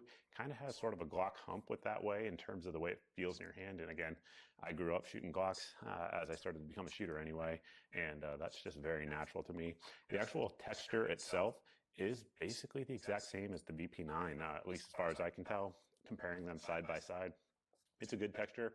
It's not going to slip out under most conditions right now as we're filming. It's hot and sweaty out here, and does just fine in terms of me being able to hold on to it. I would like a little bit more texture up front there, and maybe on the back strap as well, because that part, especially if you're carrying it concealed, which this gun certainly, I think a lot of people would do, that's not going to be abrasive on your skin or anything like that, so you don't have to worry about it. You can make that a little bit more aggressive. That would be sort of my recommendation in terms of the texture. The other thing I would say, and I've said this in a million videos, if you guys watch all my videos here on the channel, I'd bring that texture up a little bit higher, so that way, especially with your support hand, when you go in there like that, you have more texture right in that area right there. The texturing's fine. I have no issues with it, but there's always room for improvement, so why not point it out when we can? So continuing on up, that's our slide stop and slide lock, like we mentioned. It does stick out there. There isn't a lot of fencing around it. That may come up later on in the video. If you guys stick around, we will talk about that. One thing that's nice about this gun, particularly for folks who live in cold climates, I'm not sure if that's because it was a German design gun, but it does have a large trigger guard. So if you guys are wearing gloves, you're going to have some room to get your gloves in there and not be actuating the trigger, which certainly is a good thing. Mag release on the gun, like we mentioned, it's ambi. I really like it. I think the paddle mag release is the superior mag release. Of course, most of us are used to the button style, and I would imagine eventually HK will drop a button style version of this gun just like they did with the original BP9. But right now, as of when I'm recording that, yeah, I think the button looks a lot better than an option. a paddle. So, I mean, a paddle works no like, you know, for a double undercut either rifle. on the actual trigger guard. That said, on BP9s, it doesn't seem to bother me like it does with Glocks. I don't really get a Glock knuckle type effect with the BP9s, so maybe not that big of a deal overall. Continuing on forward, we do have our 1913 rail sections there, so that way you guys can add the light and laser of your choice. As you guys have probably seen throughout the video, we've done a bunch of shooting with different lights on this gun. It has no issues with it at all. Continuing up to the slide, this is an area that some changes have been made versus the original BP9. The serrations there are deeper on the A1, which certainly is nice. It's a welcome addition in my opinion. I think that's more important when you go to optics ready guns. Like some of the BP9s that have been produced recently had the optics cut, but the original ones didn't, and they didn't change the serrations. These ones are a little bit deeper, and there's actually more serrations both at the front and the rear. So it just gives you more surface area to grab onto. As you guys can see, my hands are sweating because it's about 90 degrees out here right now, and we have no issues gripping onto them at all. The optics cut on this one, of course, is your same optics cut as the BP9s have always had, and this one does come, this particular SKU, rather, I should say, does come with the Holosun optic on there, which certainly is nice. One thing that's really nice about this Holosun optic is that it sits so low, you don't need suppressor height sights to co-witness with it. Speaking of the sights, on this particular gun right there, we have the serrated ones in terms of blacked out serrated square notch rear and just a simple square serrated front sight on there. Absolutely no problem with that at all. I know a lot of folks, particularly when they're running an optic, don't want anything to distract their eye. I personally prefer a tritium or at least a fiber optic front sight, but that's a preference thing, and the reality is these sights are out there. They are available on the aftermarket, and I'm probably going to pick up a set of excess sights and swap them out. Now, the actual pattern here, as you guys can see, has changed from the original BP9. The original BP9 used a Novak style sight, which certainly is good for not snagging during the draw, things like that. However, the advantage of this style of a rear sight, of course, is that you can rack it on your belt, on a ledge, on your boot, whatever the case may be, should you not have a hand available to clear a malfunction or to reload. That's kind of the way the industry has moved since the original BP9 came out over 10 years ago now at this point, and I think it's a welcome improvement. Over on the right side of the gun, you see all of the German proof marks and the date codes that many of you guys who are HK fans do like. One thing in a lot of European countries, a barrel is a controlled item, so you guys are going to see there it's going to match the same serial number because it's required over there, whereas it's not required here in America. We do have a loaded chamber indicator there on our extractor. I do like that, particularly with an optics ready gun. A lot of companies will put the loaded chamber indicator right on the top there, and one problem with that is with an optic gun, what it does is it kicks carbon right onto your optic, which is quite annoying if you guys are doing any type of high volume training. I definitely prefer that on an optic ready gun, 100%. So additionally, we have these little wings here at the back, which ride underneath the rear sight. I did not know that. Those are actually different than on the original one. I didn't notice that until I actually picked up the original at the range versus this one. And these ones are, again, they're just a little bit easier to grab onto. The original BP9s were great, and it just looks like they did a little bit of refinement to make them even better. Now, back here at the rear, you guys can probably see that red indicator right there. That is your striker indicator, letting you know that it is cocked. It does not rather have anything to do with the load chamber indicator. They operate independently, but when you press the trigger, as you guys can see, it goes forward and goes away, letting you know that your striker, in fact, is not cocked. Now let's talk about this trigger. It's pretty fantastic. One of the things they did to their already very good BP9 trigger is they actually added some nickel boron to it.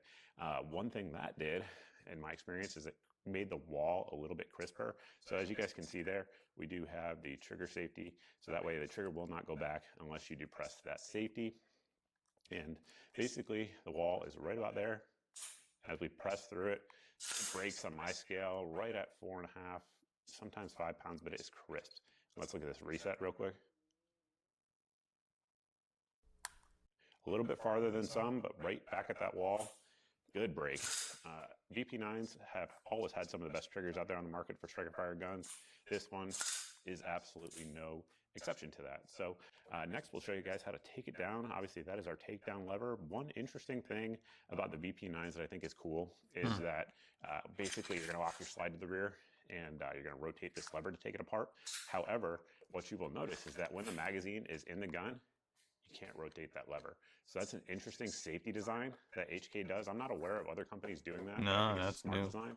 Glad they did it for sure. Basically, you're going to rotate your lever down and your slide should come right off. You don't need to pull the trigger, which is something I know a lot of folks will like as well. And one thing to point out there is that this piece right here where your locking block is large. For a polymer striker gun, that is a big chunky piece, and that, in my opinion, is probably something HK did just for durability. I know the P30, they rate those things up to, I believe, 80 to 100,000 rounds. A lot of that has to do with that beefy locking block on there. And as you guys can see, look at all those trigger components have that nickel slicked up finish on there, but looks pretty standard there for a polymer strike fired gun. They do have a flat spring.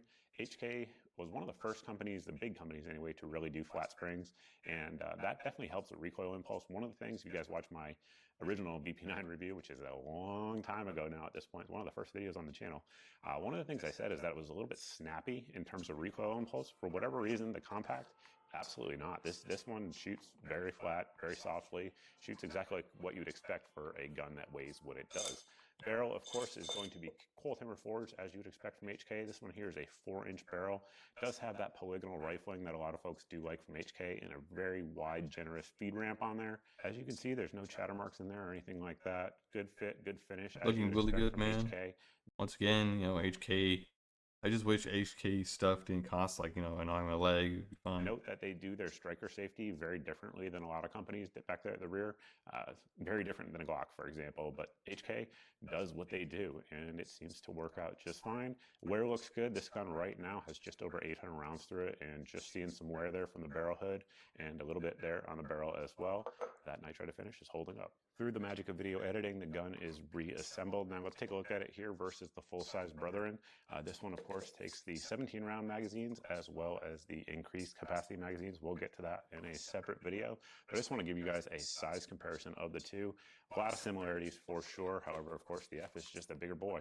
So if we line everything up there, you guys can see hangs down a little bit there on the frame, and of course the barrel and slide are going to be a little bit longer in terms of thickness. It is identical, so no surprise there with the F. And just to give you an idea, if you guys aren't folks who have ever been around VP9s, which I'm sure there's a few of you guys out there, most of you guys have seen the Glock 19X, which of course has the 19 length slide and then the 17 length frame.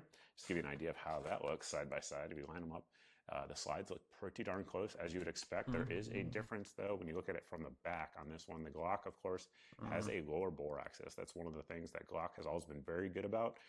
And like I mentioned, the early VP9, to me, felt a little bit snappy. I don't know why, but this one doesn't at all. So that certainly is a good thing. I'm happy about that. But that's how they look in terms of size. At this point in the video, you guys know most of the important details on the gun, with a couple exceptions being reliability, price point, accuracy, those sorts of things. So first up, full disclosure, HK did send this gun out for the review, so just letting you guys know that up front. However, they don't get to see this video. They're not paying me anything, so just full disclosure on that.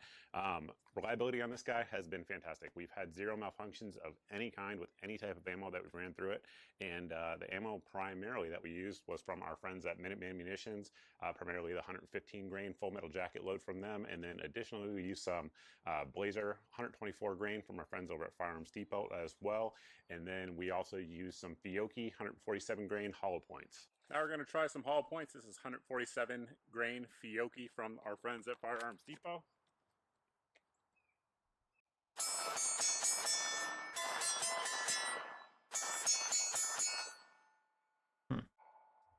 Ran it just fine. So while we didn't have any malfunctions with the gun, one thing I want to point out that did happen more than once with this gun, it didn't happen every time, so it tells me that it is probably a me issue, not the gun issue, is that a few times it did not lock back on the last round, and that very likely is because of those enlarged slide lock, slide release levers. Just the way I grip a pistol, my meat of my hand right there tends to hit it on some guns. This gun is one of them. Now I don't really mind that because there's just not a lot of times that you're going to have to slide lock reload in real life. It's definitely better than the alternative, which also happens to me on some guns where I get a false slide lock with rounds still in the magazine. That is much more of an issue in my opinion. And it probably happened Keep 2 or on 3 looking. times out of all of the magazines that we put through it. So it wasn't every time, but it did happen a couple times. So just full disclosure on that. Accuracy on this gun, lights out. This gun is extremely accurate. It is as accurate as any polymer striker fire gun, rather, I should say, that I have used to date. Easily, I would be confident in saying you could print 2-inch groups at 25 yards with it if you're using a rest.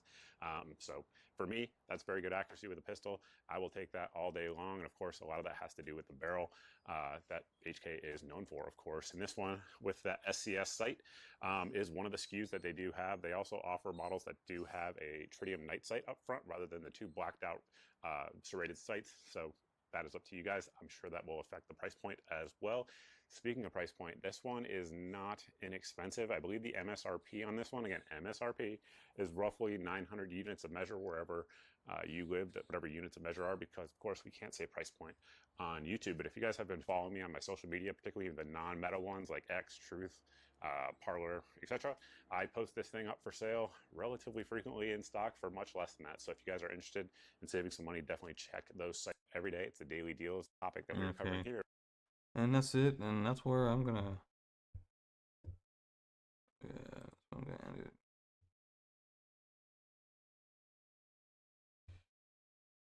End my stream there. You know what? Yeah, 3 hours. I think that's good enough. I had a lot of fun.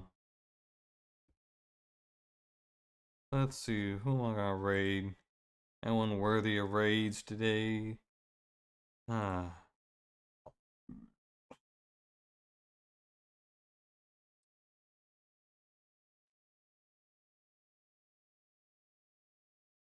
Let me see here.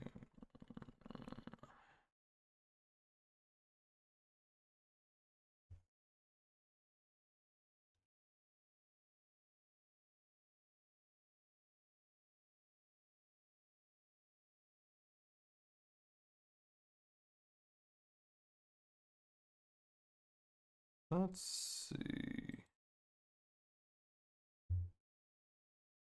Alright, everyone. Thank you guys so much for being here. I'll be raiding out Lush Doggy. Let's raid him and have some fun and be part of his community and chat with them, and you make some friends and be awesome. Be great great fun people. Thank you guys so much. Please enjoy yourselves. Hopefully everything goes well. Next week I should be at TFF, things like that.